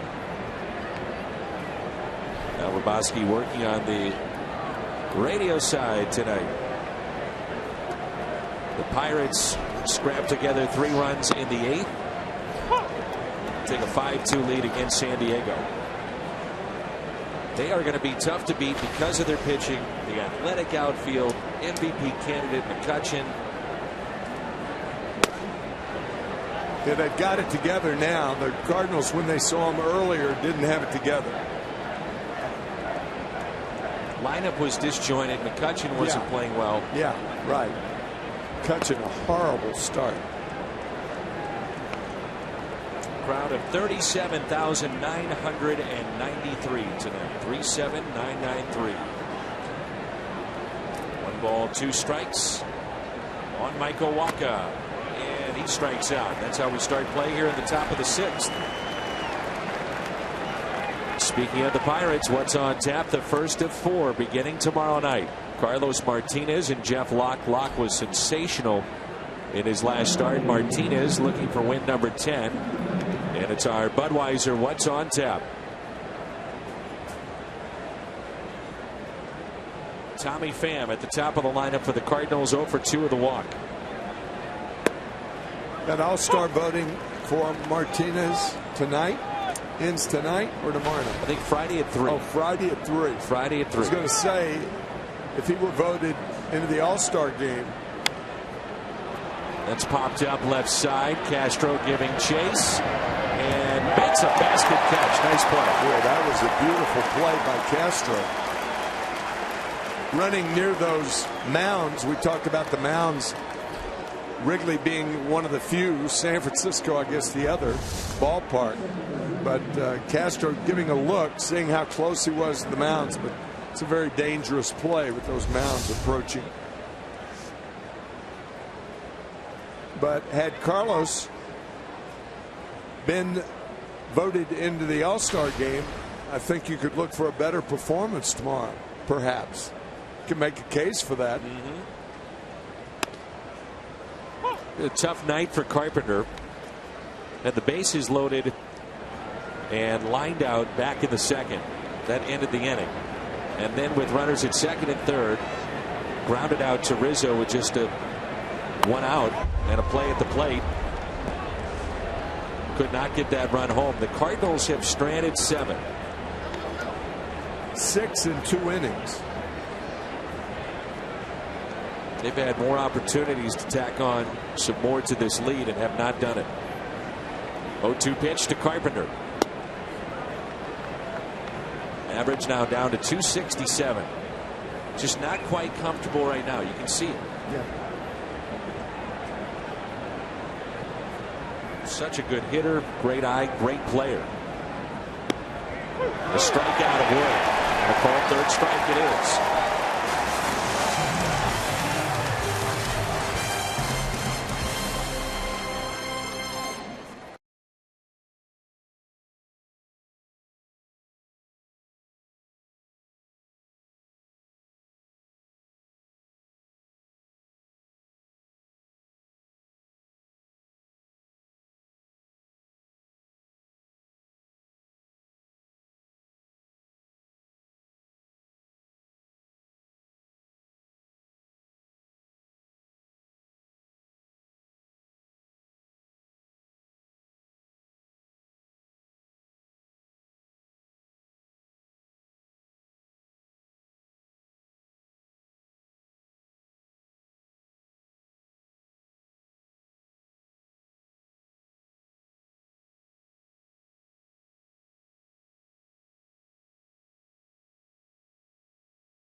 Cardinals have a couple there with Holiday and Molina. Miguel Cabrera at 10, Albert Pujols at 10. Pujols will be in the home run derby matched up against Chris Bryant. Jock Peterson against Manny Machado. Josh Donaldson, Anthony Rizzo, Todd Frazier against Prince Fielder. Different format this year. Josh Donaldson, the largest votes, yes, I believe, in the American League. Yes. Now, you know, to me, that means something. And the reason it means something is he's playing for the Toronto Blue Jays. Right. And for him to lead the voting is a significant point for Major League Baseball. Hot in Toronto. I mean, you know, for the most part, Toronto's having a similar year that they had over the last 10. Toronto at the start of play, game and a half back. They're 44-42. It's just the rest of the division. It was so top heavy, right, for the better part of those 10 years with Boston and New York. But you're right, they're playing 500 baseball, and now they're in it. Here's Fowler. I'll be curious to see if Rob Manfred will extend back into Montreal. There's been a groundswell of support to think that that could happen. Yep. You're looking at two franchises that would be interested, Tampa Bay and Oakland. You would need maybe Canadian ownership. Yep. For the fans new to get behind, ballpark, and a new ballpark for sure. I mean, obviously.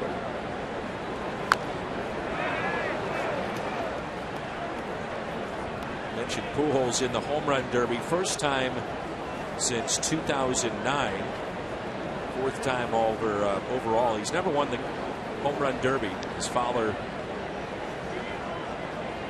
fouled that off his leg or his foot. Last time he was in it was in St. Louis in 2009.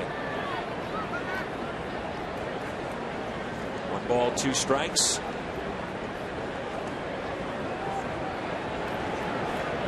Pujols is having a Pujols type year that we saw in St. Louis with the power. It's uncharacteristic for this Cubs team to have the at-bats they're having against Michael Wacha and how long the at-bats are. Anthony Rizzo. Up the middle. And now Fowler. A base hit into center. For a team that strikes out an awful lot. Right.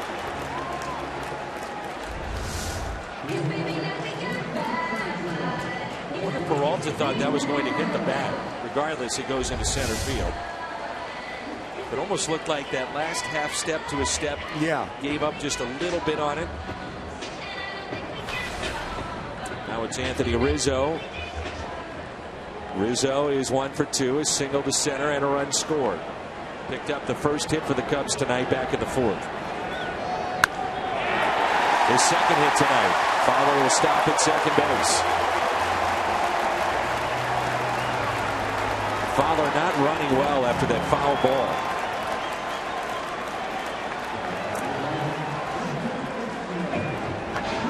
First 2 have reached here in the bottom of the 6th. Changeup looked like he was looking for it and hammered it to right.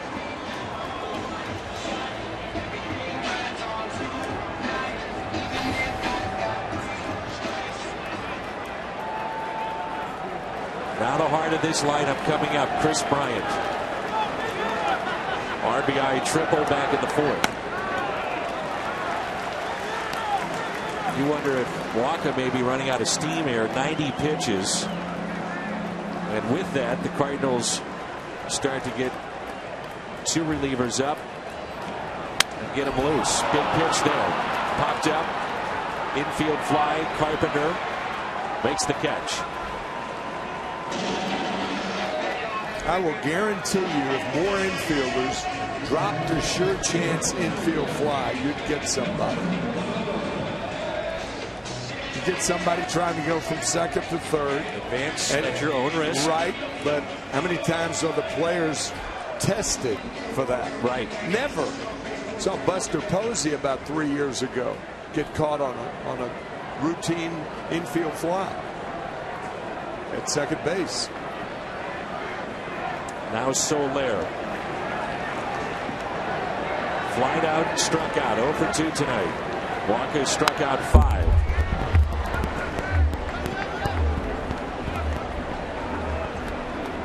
talk about Soler just being a raw talent. Since the first time I've seen him, when he came through St. Louis, I thought, this guy's going to be all right. Oh, yeah. Late last year, right?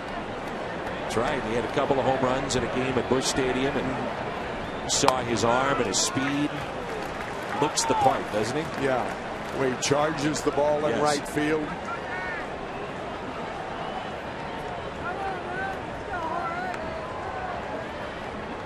One pitch.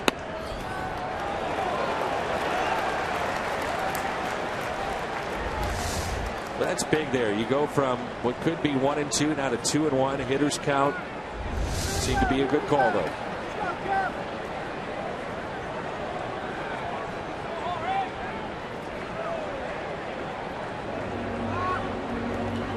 This inning started with a base hit by Fowler to center. Rizzo base hit to right. Bryant popped out. Now the 2-1.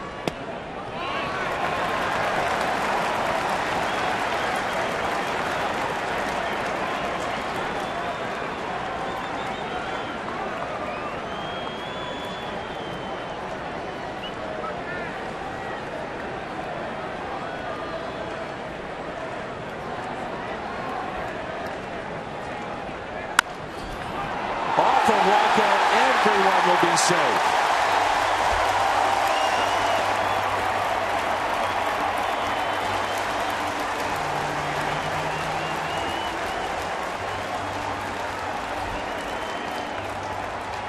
That's the third straight game that a Cardinal pitcher has not fielded his position.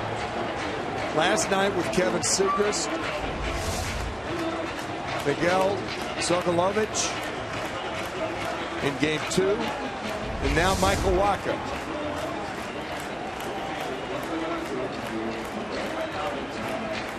That's a defiant no to Mike Matheny. Shaking his head, no way.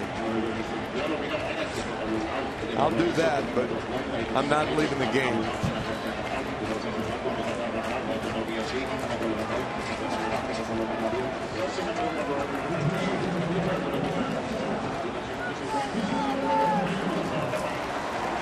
You'd know that Jason Mott would be the ringleader there. Absolutely.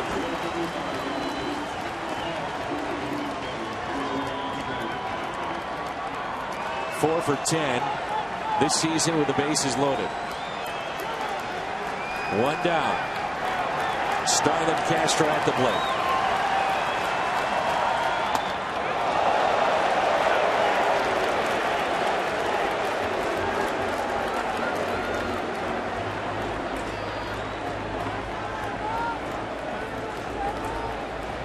Castro had the infield hit and an RBI back in the 4th when Wacha did not cover the bag at first. He's also flied to right.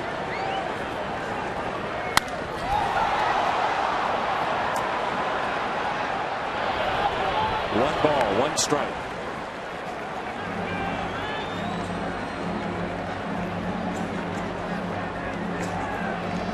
More than likely the final inning for Michael Wacha.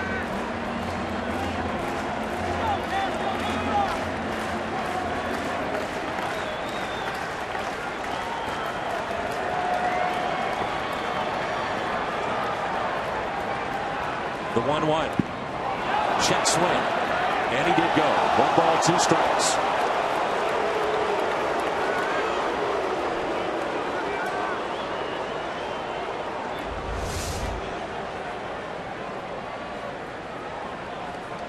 That's the book on Castro. He will strike himself out on bad pitches. 14 walks on the year. Over 60 strikeouts.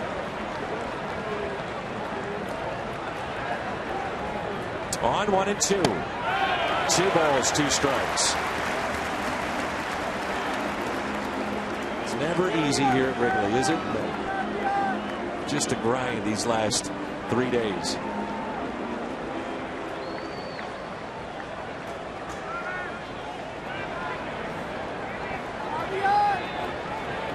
The 2-2 pitch to Starlin Castro. Goodbye. Strikeout of Castro.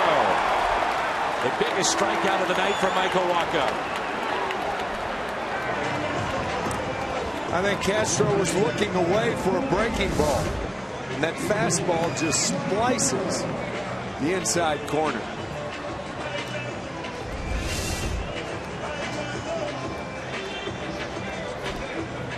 Schode is up and loose and ready. Mitch Harris was also throwing in the Cardinals' pen. But this is all Michael Wacha right now. Bases loaded, 2 outs. Montero at the plate. There's strike one. Miguel has struck out and bounced into a 4-6-3 double play that ended the 4th inning. Good numbers in his career in this spot.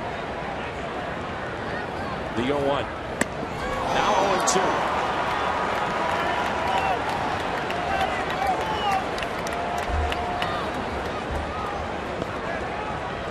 Pitch at 97. And pitch number 103.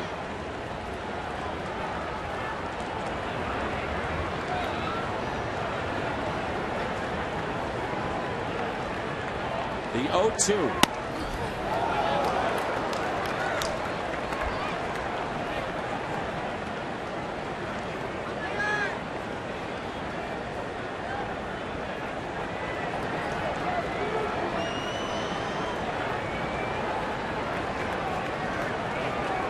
One-two pitch from Michael Wacha.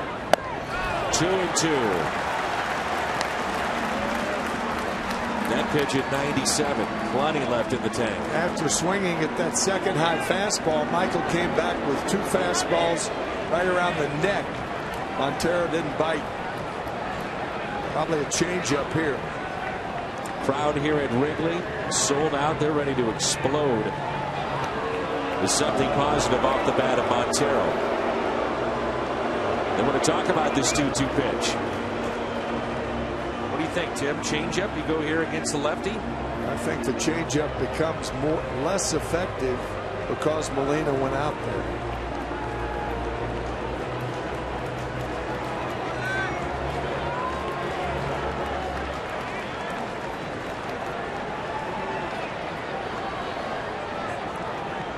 The 2-2. 3-2. Where was this pitch? They're on their feet at Wrigley.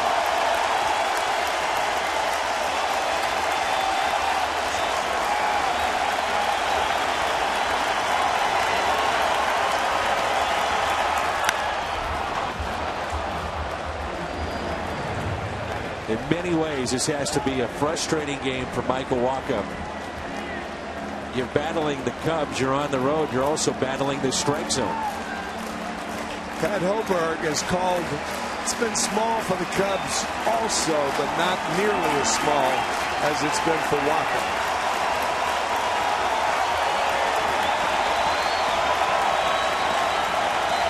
The 3-2. Driven into right center. 2 runs will score. The wave in Soler. Montero clears the bases.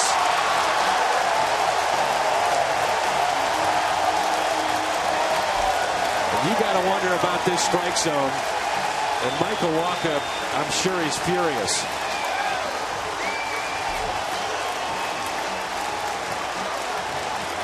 Mike Matheny ejected. That was the second time Pat Hoberg ran Mike Matheny.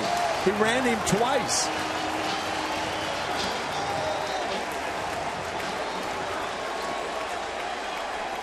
This umpire has missed pitches all night long. Yeah, actually, the first guy run was Yadier Molina, and then Mike Matheny.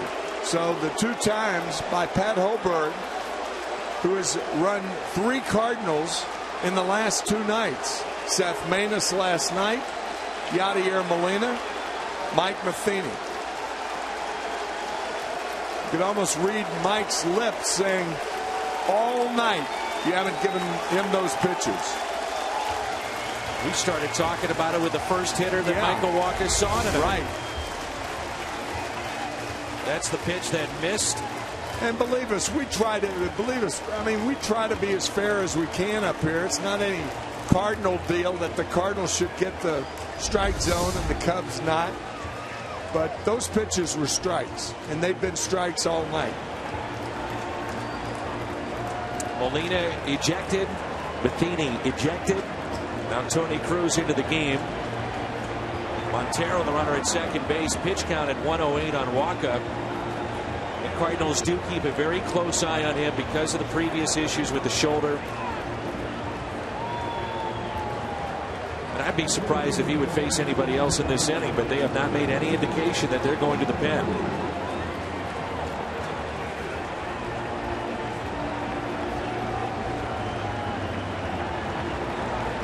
Chris Coghlan will be the hitter. Bases clearing double by Montero. Cubs on top 5-4 after trailing 4-0 in this game.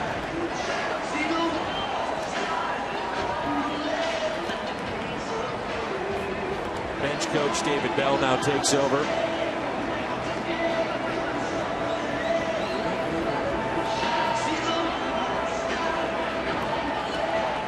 And again, it's worth noting and thinking about last night, the frustration of that game with a ball that the Cardinals felt was foul, changed that game, and now a strike zone that they are fighting with this umpire. Yeah. 2 outs. Runner at second, Montero. Coghlan. First pitch hit in the air. Going out, Carpenter.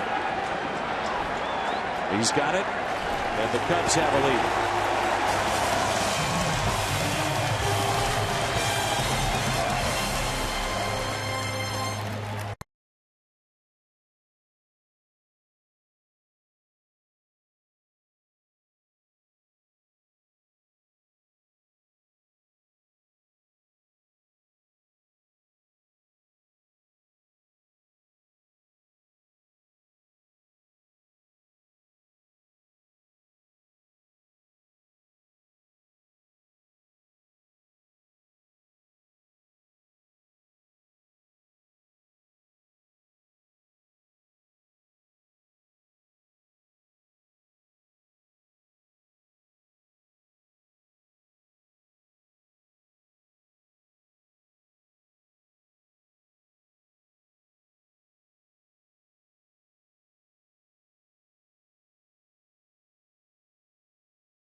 Gateway Honda home run inning. Cardinals hit a home run. The Gateway Honda dealers will donate $1,000 to the Make-A-Wish Foundation.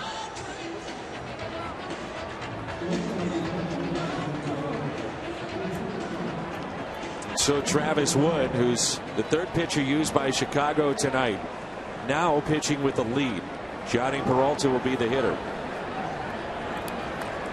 And I'm sure Mike Matheny's case and for Yadier Molina is saying, look, this strike zone has been this way all night. Yep. And the teams, you know, they have so much video. They follow the game on the computer too, in behind the scenes, so they know what the strike zone looks like, sure, inning by inning. So I'm sure they're out there saying, look, you missed X amount in the fourth. This happened in the first. You You missed a lot all night long. They hit a boiling point with that pitch to Montero, and now it's 5-4 Chicago.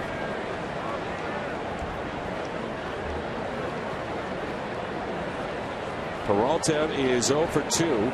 Potentially walked last time up, and there's Chris Bryant, a hard hit ball, one away.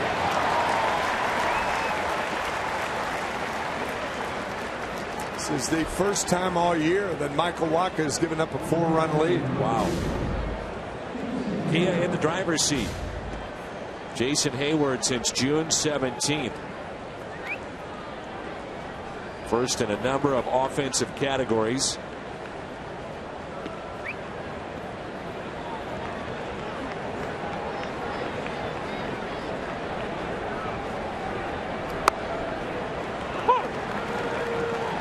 Not to belabor the point, but also it's the umpire that missed what could have been, according to the Cardinals, a foul ball last night. So it's a carryover. Yeah, absolutely. The more I think about it, though, and we talked about it last night, was Yadier Molina was not complaining last night, which was a great point that you made. And he had the best angle. Yep. Other than perhaps the home plate umpire. 1-2 the count. So you got to come back. The issue for the Cardinals is that their offense has not shown a propensity to do that recently. Now they do have some great numbers, 7th inning or later, best in baseball, and late inning wins. As Hayward pops it foul, that'll find the seats out of play. I can tell you though, Dan, that when you're up by 4 and the opposition scores 5 runs, it seems like you're behind more than just 1 run. And you think about too the chances to tack on that they've had and haven't done it tonight. Nice play by Wood. Takes a hit away potentially from Jason Hayward.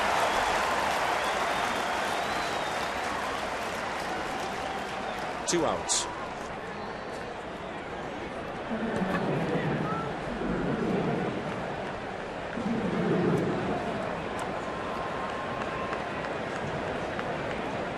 Tony Cruz is the hitter with Molina out of this game. Your emergency catcher is Pete Kozma.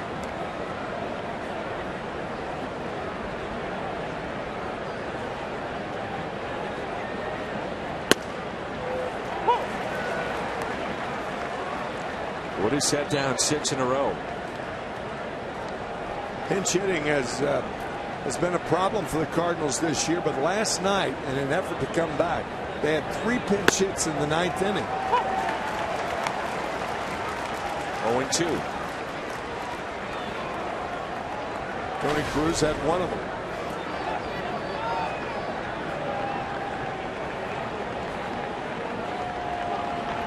0-2 pitch. Time to stretch here at Wrigley Field.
Dad, a strong fan, and you just might see yourself in an upcoming broadcast. It's brought to you by T-Mobile. Mitch Harris, our Chevy, called to the pen, his 19th appearance. Recalled back on the 4th of July.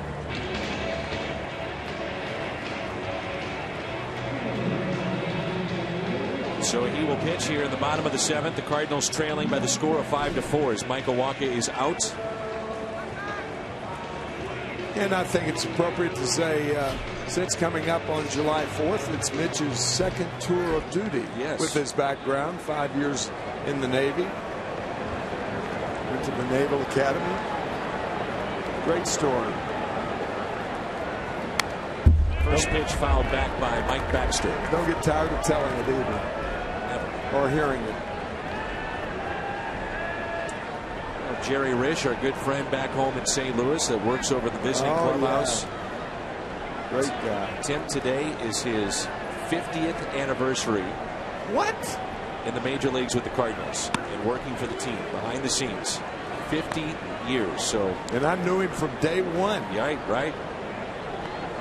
It's probably what, 12, 13 back then working in the clubhouse. Outright. Jerry Risch. Congratulations, Jerry, and you're a good man. Have been for many years. 1-1 is hit out of play. Now 1-2 on Baxter.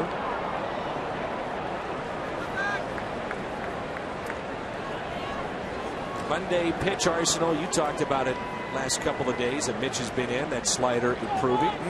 Cutter's improving. A little downward action. Much more effective. And the 1-2. Pulled foul.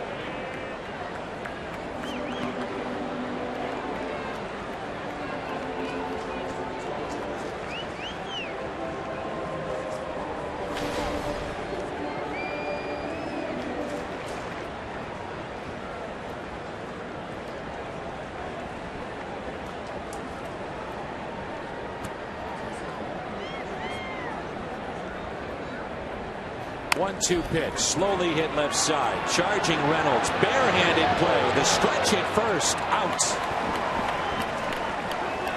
Boy, good play by Reynolds with the bare hand and a good stretch by Dan Johnson. Good play on both ends there. The only question was Dan pulled off the bag or not? Cardinals got the call.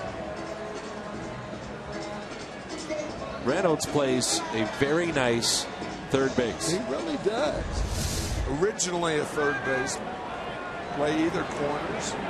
Cardinals have seen him in the outfield this year. Addison Russell at the plate. One out, nobody on. And a fly ball out to deep right. Hayward going back near the wall and just enough room for out number 2.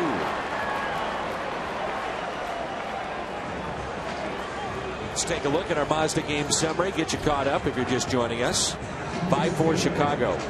The key hit in this game, Miguel Montero, 1 for 3. Bases loaded double. Cleared the bases. Put the Cubs on top after trailing 4-2. That's your Mazda game summary. I'll tell you, an old friend just came in the booth. A guy against whom I competed for many years with the Cubs and one of the great competitors. Holds the major league record for games caught during a season. Randy Hundling was right in the back of the booth, and I told him to wait for the half inning. So we were just talking about him before the game. I know. Dan and I were just talking about you, for crying out loud. Great guy. We said, where's he been? We hadn't seen him. Well, now here he is. It's like magic.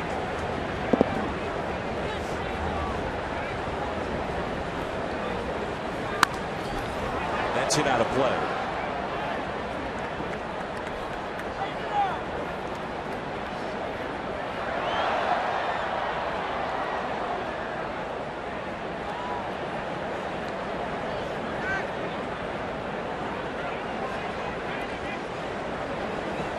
Here's a 1-1 pitch to Dexter Fowler. Floats in for a strike, and it's 1-2. That's a good description. Floats in. Slow. Yeah.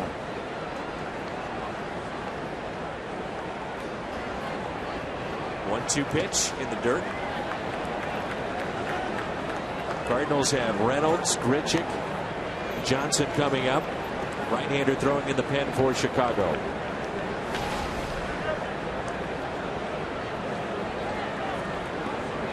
See a combination more than likely of Rondon, Strop, or Mott.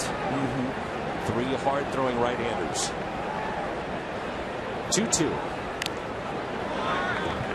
Three guys that are more or less interchangeable. You look at the Cubs, they've had 5 different pitchers record a save this year.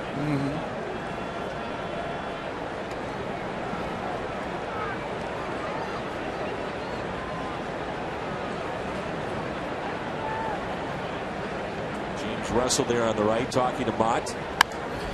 It's popped foul out of play. Mott appeared in both games yesterday, and Joe Madden was talking about still being very careful with Jason Mott because of the surgery. Yeah, the one thing Jason featured yesterday that he didn't want to, low fastballs. He's hittable down there. 2-2, hit sharply to second. Carpenter stays with it, makes the play. Reynolds, Grichuk, Johnson coming up. Scoreless inning for Mitch Harris.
Midwest, we head to our studio at a Bomberito Sports Update.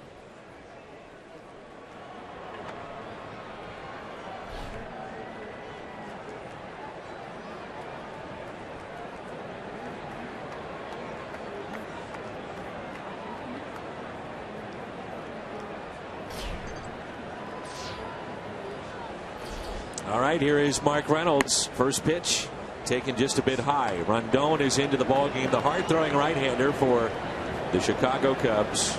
Chevy called to the pen.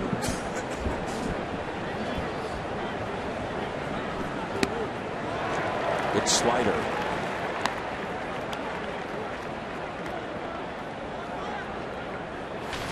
Rondon 3-1 this year. 12 saves, 4 holds. Yadier Molina ejected in this game. 4th time in his career he's been ejected. Mike Matheny, 10th time Cardinals manager has been thrown out. 2nd time this year.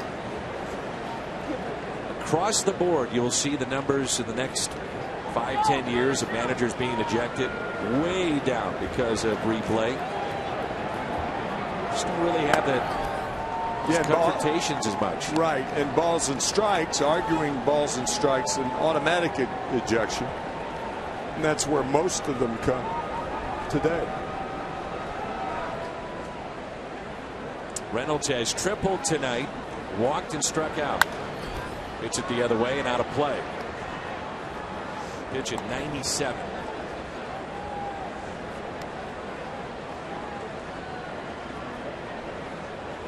Cardinals have scored 7 runs in the 8th inning or later in this series. Reynolds strikes out.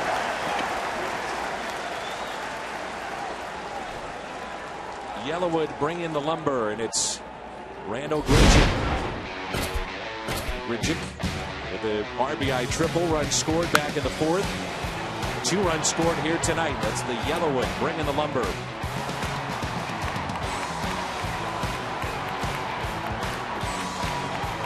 Overlooked a little bit in this game because of the big hit by Montero, the job of Travis Wood. Faced 10, 3 innings, struck out 5. Half of his outs were strikeouts. Right.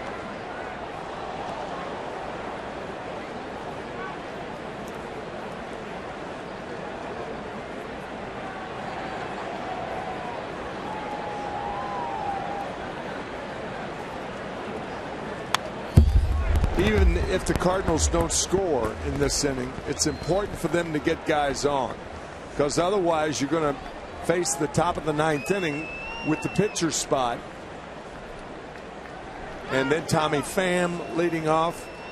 You're going to have, so if you can get to Carpenter in this inning, even if you don't score, you'd be much better off going into the 9th if the Cardinals can hold them in the bottom of the 8th. Grichuk 1 for 2.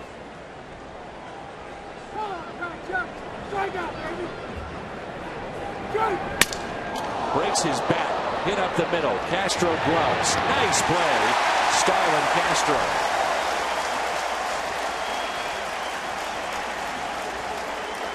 You're not going to see many better plays than that one. Throwing totally off balance. By the time he got to the ball, he just kind of lollipopped it at first base. That was all he could do. Grichuk with a good jump out of the batter's box, but out at first. Fine play by Castro.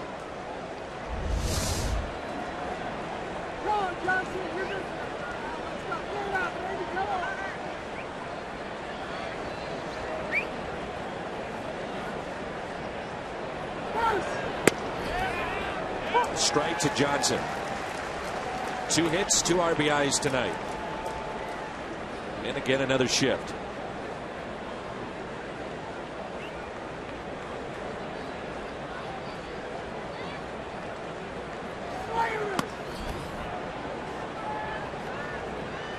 Xavier Scruggs is on deck.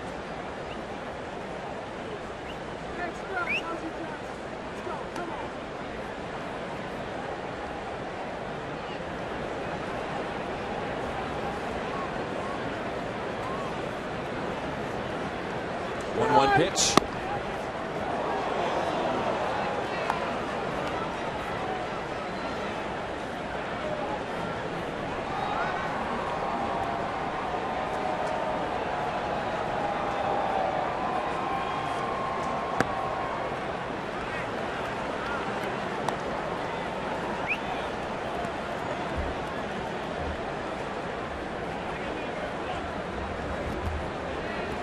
Xavier Scruggs on deck. So if Johnson gets on first, chance perhaps of Peter Borges pinch running for him.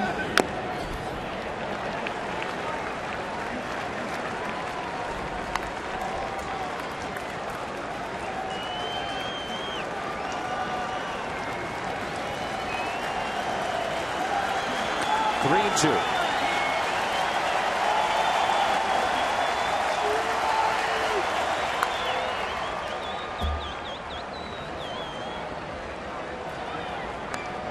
Because of the weather and the intensity of this series, it feels like playoff atmosphere to an extent. Oh, it does.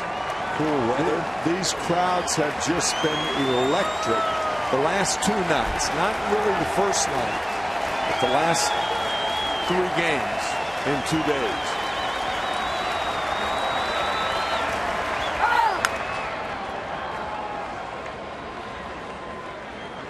think Joe Madden would put a guy in foul territory. Bring in an outfielder. Now I see why he's shifting. Yeah, right. Everything to the right of first base. Right.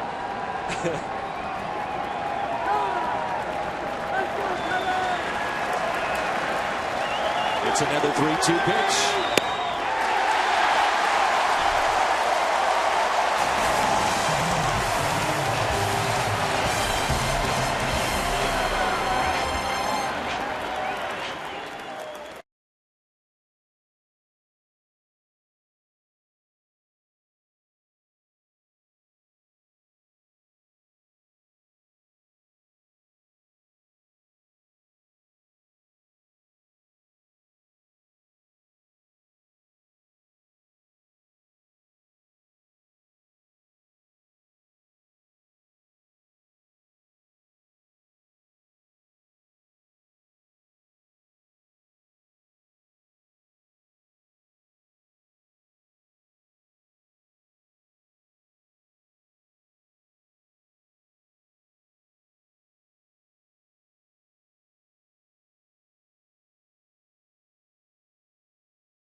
Is brought to you by Budweiser.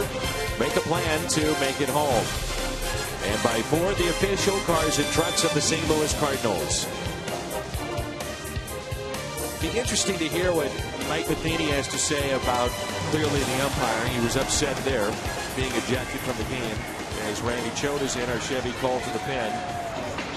And just also his decision to keep Walker in that spot. Did he stay with him one batter too long? I don't think so. Was it his to lose? You know, those kind of things that a manager has to think about throughout the course of a game. With Michael Wacha in the bottom of the sixth, a 4-2 lead with the bases loaded.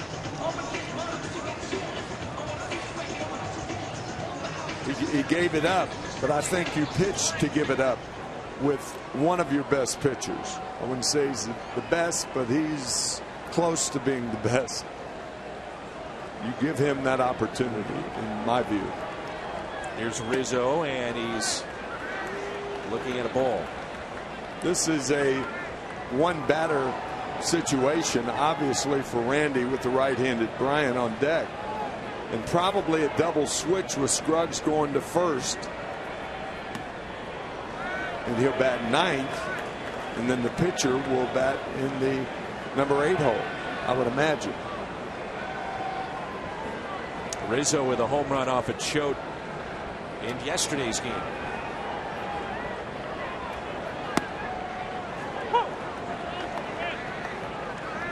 Two balls, one strike. David Bell not used to making double switches by himself.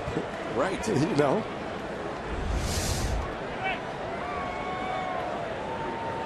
But certainly capable, obviously. The 2-1. 2-2. The other aspect of this game, too, is Michael Wacha failed to field that ground ball. That's right. It's a factor as well. Light mist here at the ballpark.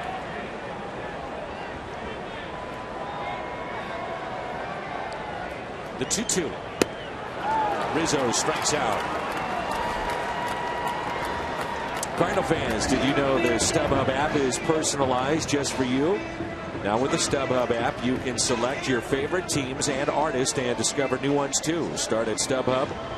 Let the fun find you. StubHub, the official fan-to-fan ticket marketplace of the Cardinals.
The key hit in this game with the bases loaded off of Michael Wacha. A 3-2 pitch.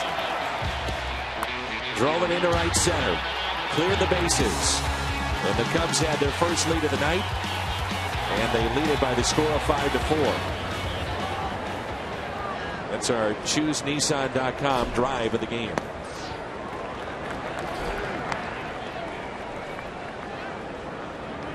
Amazing stat that Dan Hyatt has dug up. Helps us up here in the booth. Chris Bryant is averaging an RBI every 5.5 at bats. Not too shabby. Picked up number 50 earlier. The last Cubs rookie with that at bat per RBI ratio, Charlie Irwin in 1894. Gosh. That'll make you stop and think. Yeah. Up and in, 2 balls, 1 strike. Miguel Sokolovich. 13th appearance. Cardinals not double switching in this spot. We'll see who will lead off that 9th inning for the Cardinals. Pitcher spot due up first, then Pham and Carpenter. The 2-1. That year, 1884, 8 years after Custer's last stand. So that gives you an idea. Leave it to you to bring it to that. I love it.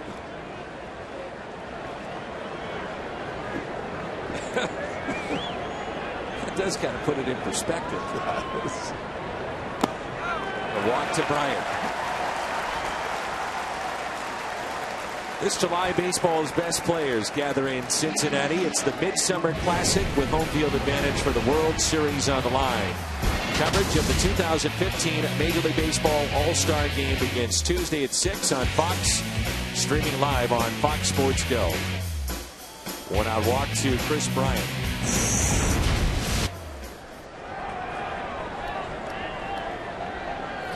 In that All-Star game, no Yankee or Red Sox starting in the All-Star game. First time ever. the middle, base hit off the bat of Soler. Bryant on his way to third. Runners at the corners and only one down.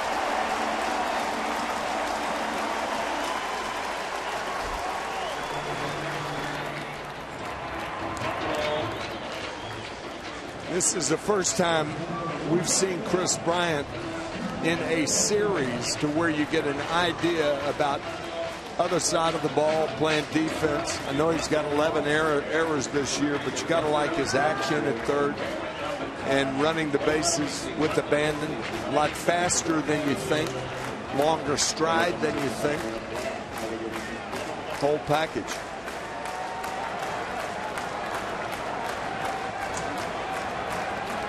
Starlin Castro, runners at first and third. Infield halfway.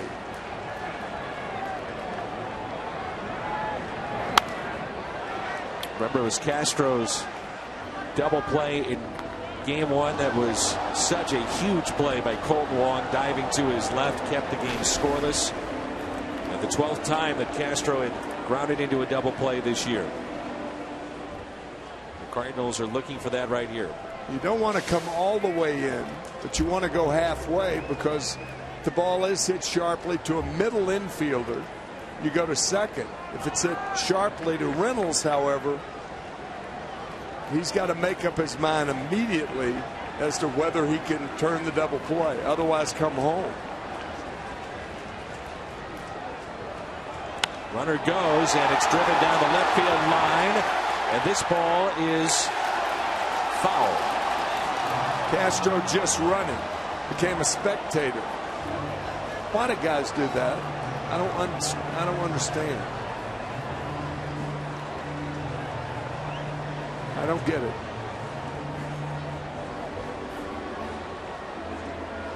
If it doesn't hit the brick wall down there, there's such a fine area of foul territory. That hit the bottom of the protection, I think.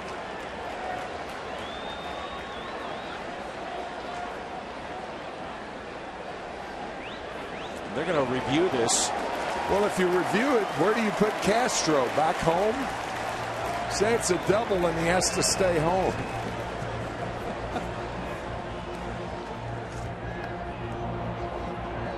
You know, why is he not running? And where do you put him? Can't be a ground rule double. I thought it hit the tarp first, hanging on the wall.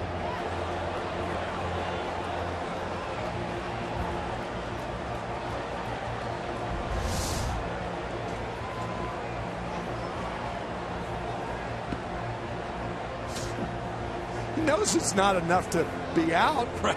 I mean, hit the... Oh, I don't know. No, it didn't hit the sidewall, but yeah, whether or not it's fair or foul, tough to tell.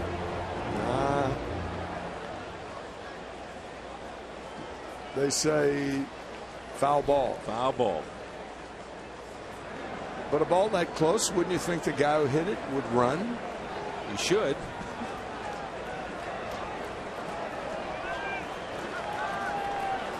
You've heard of that play of what makes Sammy run, but what makes Starlin not run? Now the Cardinals want to see him run into a double play here.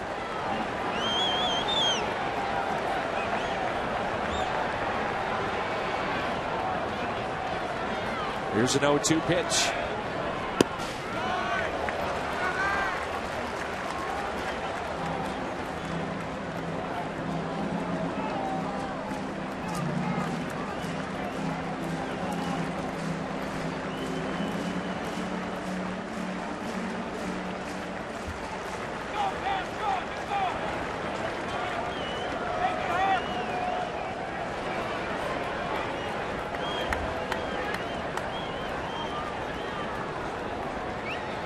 One ball, two strikes.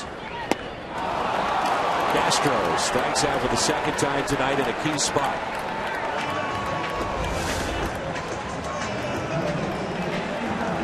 Sokolovich determined that if he was going to hit a ball, it was going to have to be off the ground.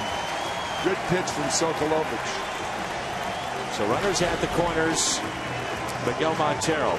Castro now back-to-back strikeouts for the Cubs shortstop. One out in both those at-bats. The previous one with the bases loaded. That one moments ago with runners at first and third. The key hit in this game, Montero double with the bases loaded back in the sixth.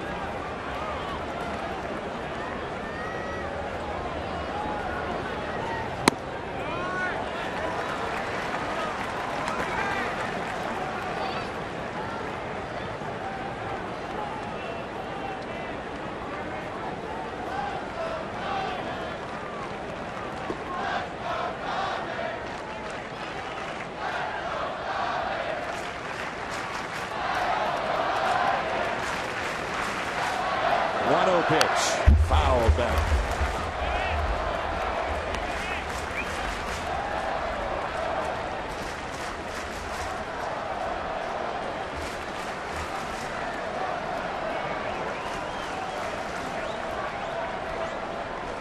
Here in July, the bullpen has taken their lumps. 5.75 bullpen ERA, 26th in the major leagues, but it's been really good for the better part of the entire season. The 1-1.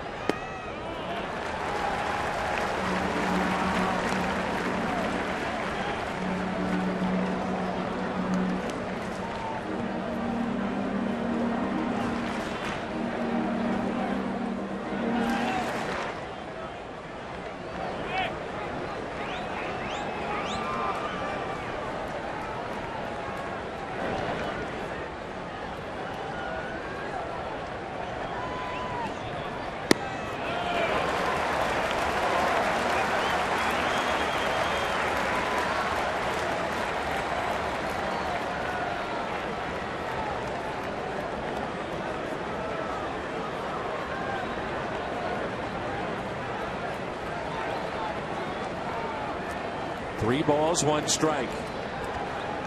Sokolovich, this time.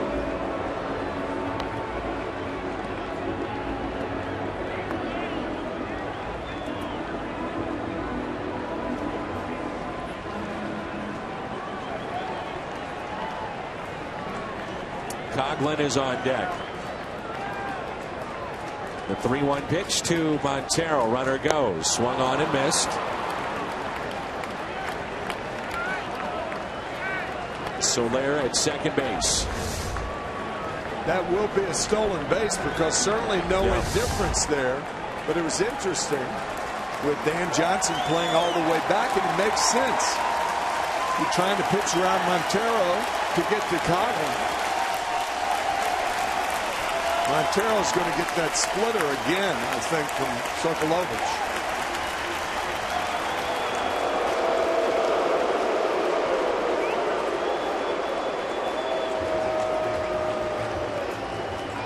Very light mist here at the ballpark.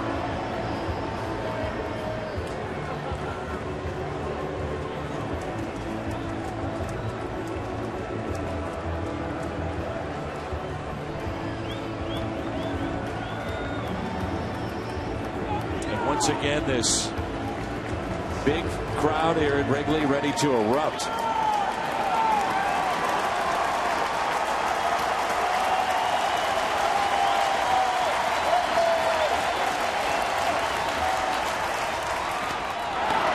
Got him with the changeup. Sokolovich out of the jam. It's 5-4 as we head to the ninth.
Milwaukee, Yadier Molina ejected.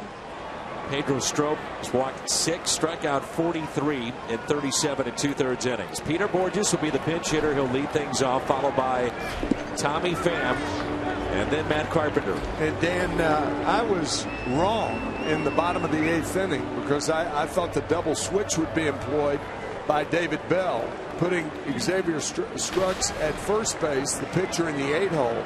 But now David Bell properly having Borges lead off. First pitch popped up. 1 down. Say properly because Borges has the best chance to steal a base if he gets on. This copyrighted telecast presented by the authority of the Cardinals. It may not be reproduced or retransmitted in any form, and the accounts and descriptions of this game may not be disseminated without the express written consent of the Cardinals. Foul back by Tommy Pham. Very light, fine mist right here at the ballpark. You see it on TV, it looks a lot worse than right now it really is. 0-1 pitch. That's a deadly slider when it's right.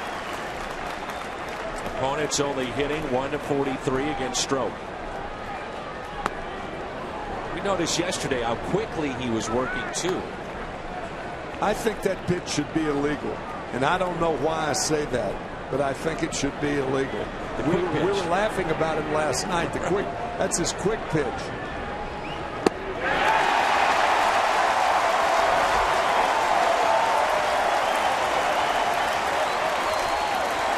Miguel Montero, the Budweiser player of the game with a key hit, 1-for-4, 3-run double back of the 6th. 2 outs here in the top of the 9th. Cardinals down by a run. Matt Carpenter the hitter.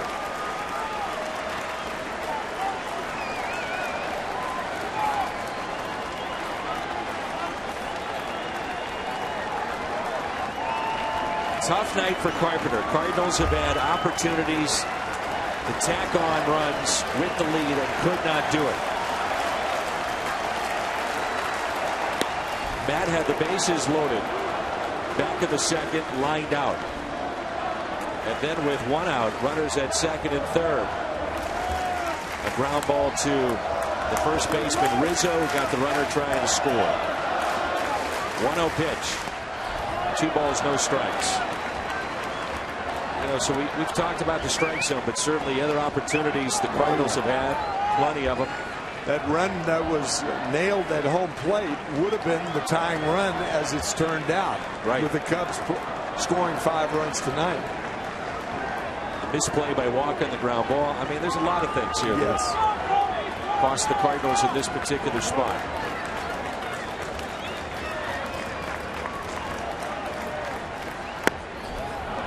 Think about it too, the Cardinals had an 8-game lead over Pittsburgh before play on July 1st. 8 games. If they lose tonight, the lead would be just 3.5. It's 9 games and 5.5 games lost in the standings. So a huge series coming up this weekend in Pittsburgh. But still unfinished business here. 3-0 on Matt Carpenter.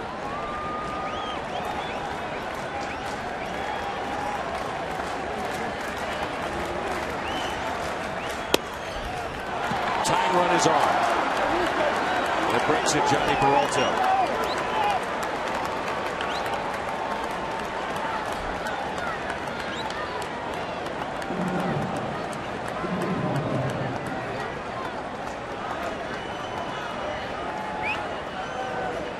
Chris Bosio out again.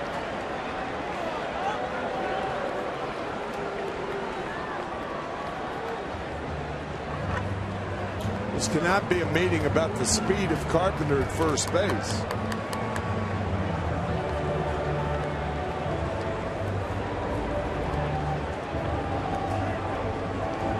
He just pointed toward first.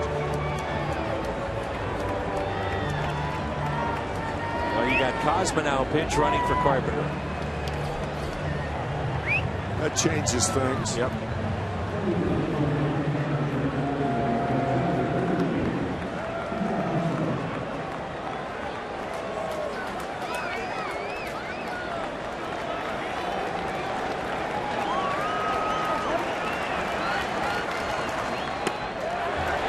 one on Peralta. Outfield in double play, or in double depth, I beg your pardon. Playing a bit deeper than they normally would. Several steps. Try to prevent a double.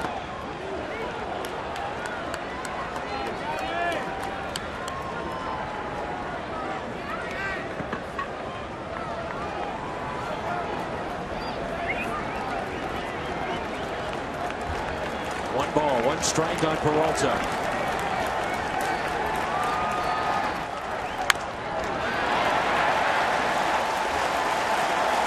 1-2.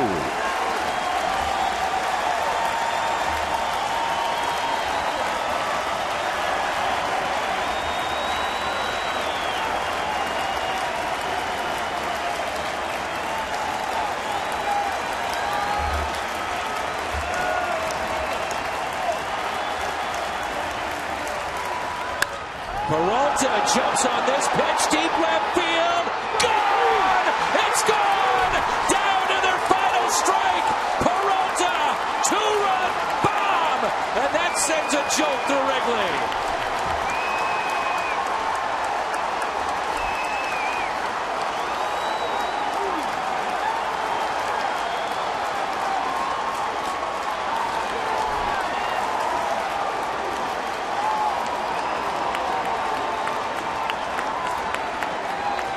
37,865 excited fans until this.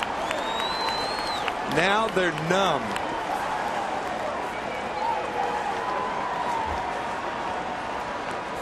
How many people are going to say, why didn't he throw the slider? He threw the fastball inside part of the plate, and Peralta, his 12th home run of the year, and none bigger than that one. Wow. Out of the depths of despair. Oh, man. Are you kidding me? This place is shocked. And now Rosenthal starts to throw in the pen. One ball, one strike.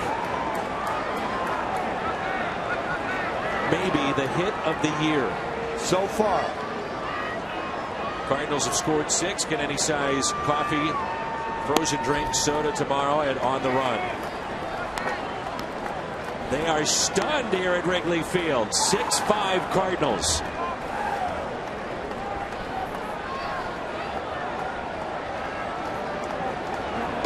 And Tim, go back to last inning in the job by Sokolovich with back-to-back strikeouts of Castro and Montero. How big was that? First and third, one out when he got Castro. Even a sacrifice fly would have tacked on another run.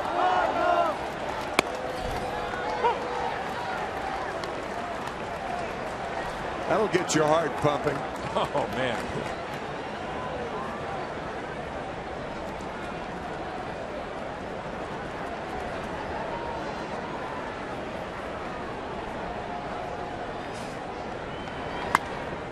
Hayward skies one. Stroke gets out of the way, or does he? Yes, he does, as Bryant makes the catch. Johnny Peralta puts the Cardinals on top in dramatic fashion here at Wrigley.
is the 21st of June, and what a time to get it. Cardinals down to their final strike, 37,000 plus on their feet. He takes it deep. We got there with the Cubs clinging to a one-run lead because of Sokolovich, the back-to-back Ks, and then Johnny Peralta.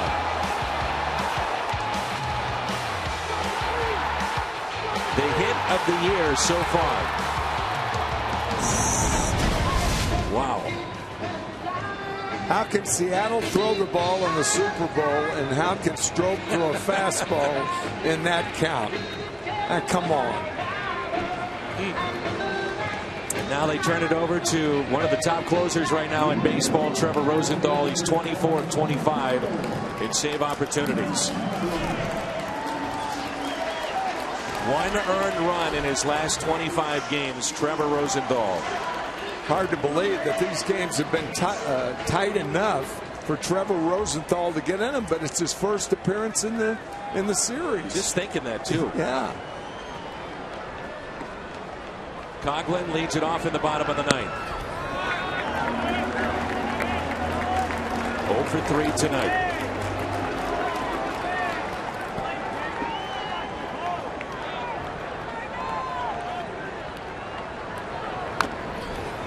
Think they're not watching in Pittsburgh? I'll guarantee you some of the players have lingered around. They may be taking the Cub telecast, but at least some are taking ours, listening to that home run call of yours. I get a little excited. Deflated the city of Pittsburgh. I'll guarantee you that.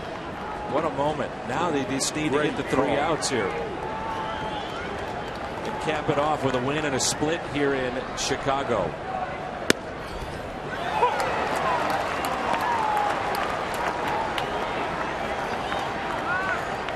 One ball, 2 strikes.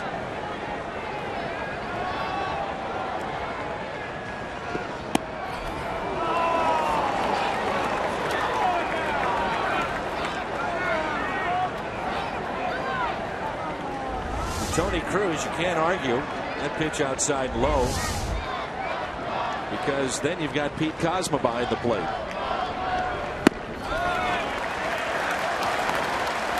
Three and 2.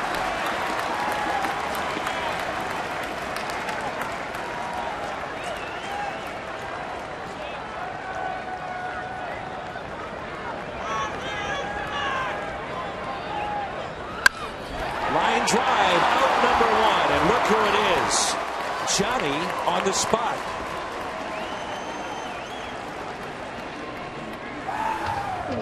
Positioned perfectly, and now DeNorfia.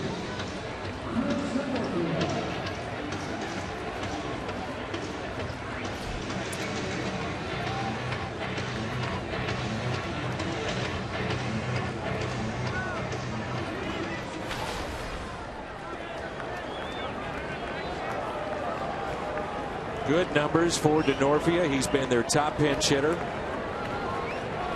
And the first pitch is taken for a ball.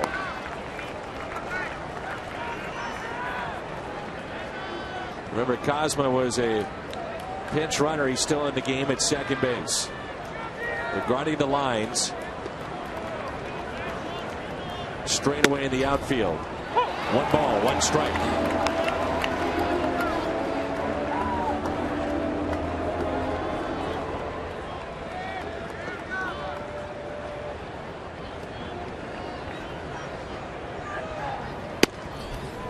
One and 2. 2 pitches that mirrored one another. Same spot.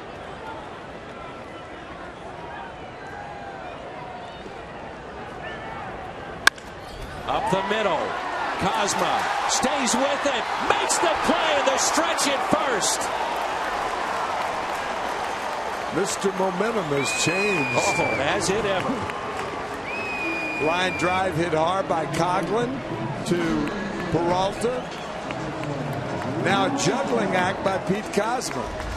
This is Houdini at second. Tough play. Heel of the glove. Stays there. Got him by 2 feet.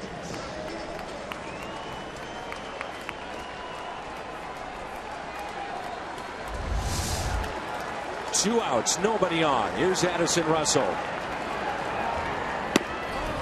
Ball 1. Fowler on deck. The Cardinals down to their final strike, and a 2-run homer by Johnny Peralta has put St. Louis on top 6-5. 2-0 the count. Now they're 1 out away from earning a split in this 4-game series.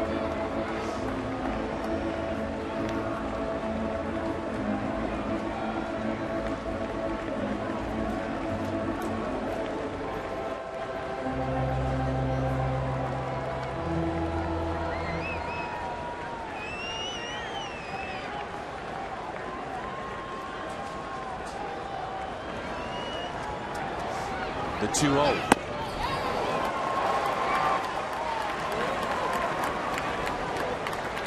You're wondering, Russell with 5 home runs this year.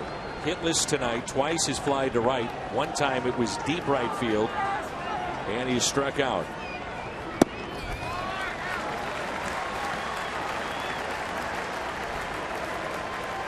Three and 1.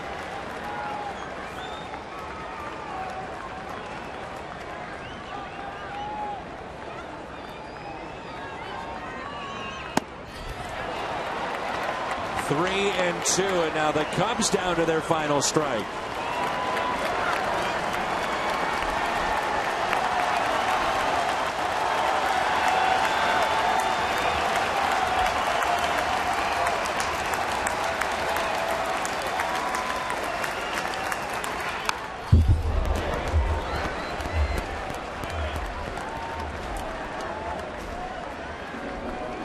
.99 on the last pitch.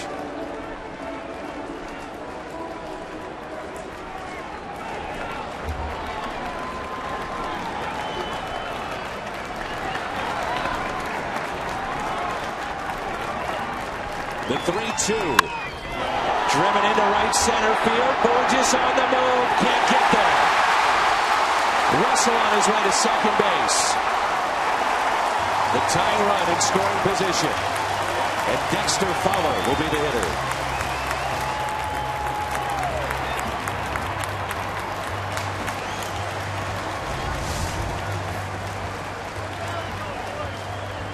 .98 on the gun. Credit Addison Russell. That ball was in a tough spot. Addison Russell didn't try to pull it. Hit a rocket to right center. That ball kept tailing away from Borges. He couldn't catch up. This is Chris Conroy, who is the medical trainer, running out something to help Trevor with the spikes. Tongue depressor.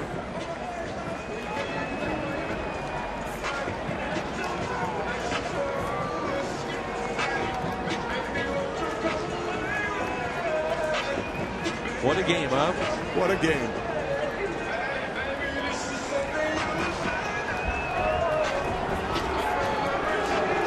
So Fowler will be the hitter with a tying run at second base, winning run at the plate.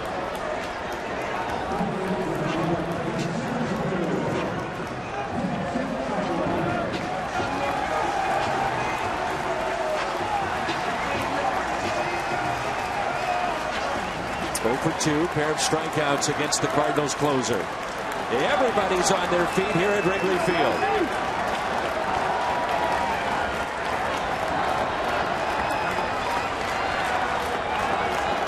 First pitch to Fowler. Strike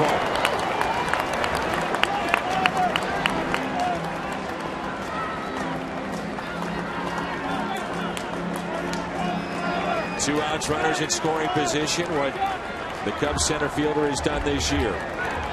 Rizzo is on deck. Will we see him tonight? One more time. And again, the Cubs down to their final strike.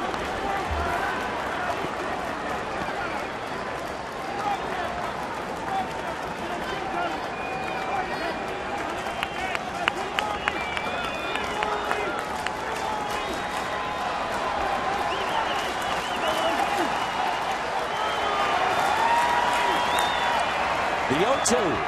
Got him! And win number 55 is the sweetest of the year. The Cardinals win it 6-5.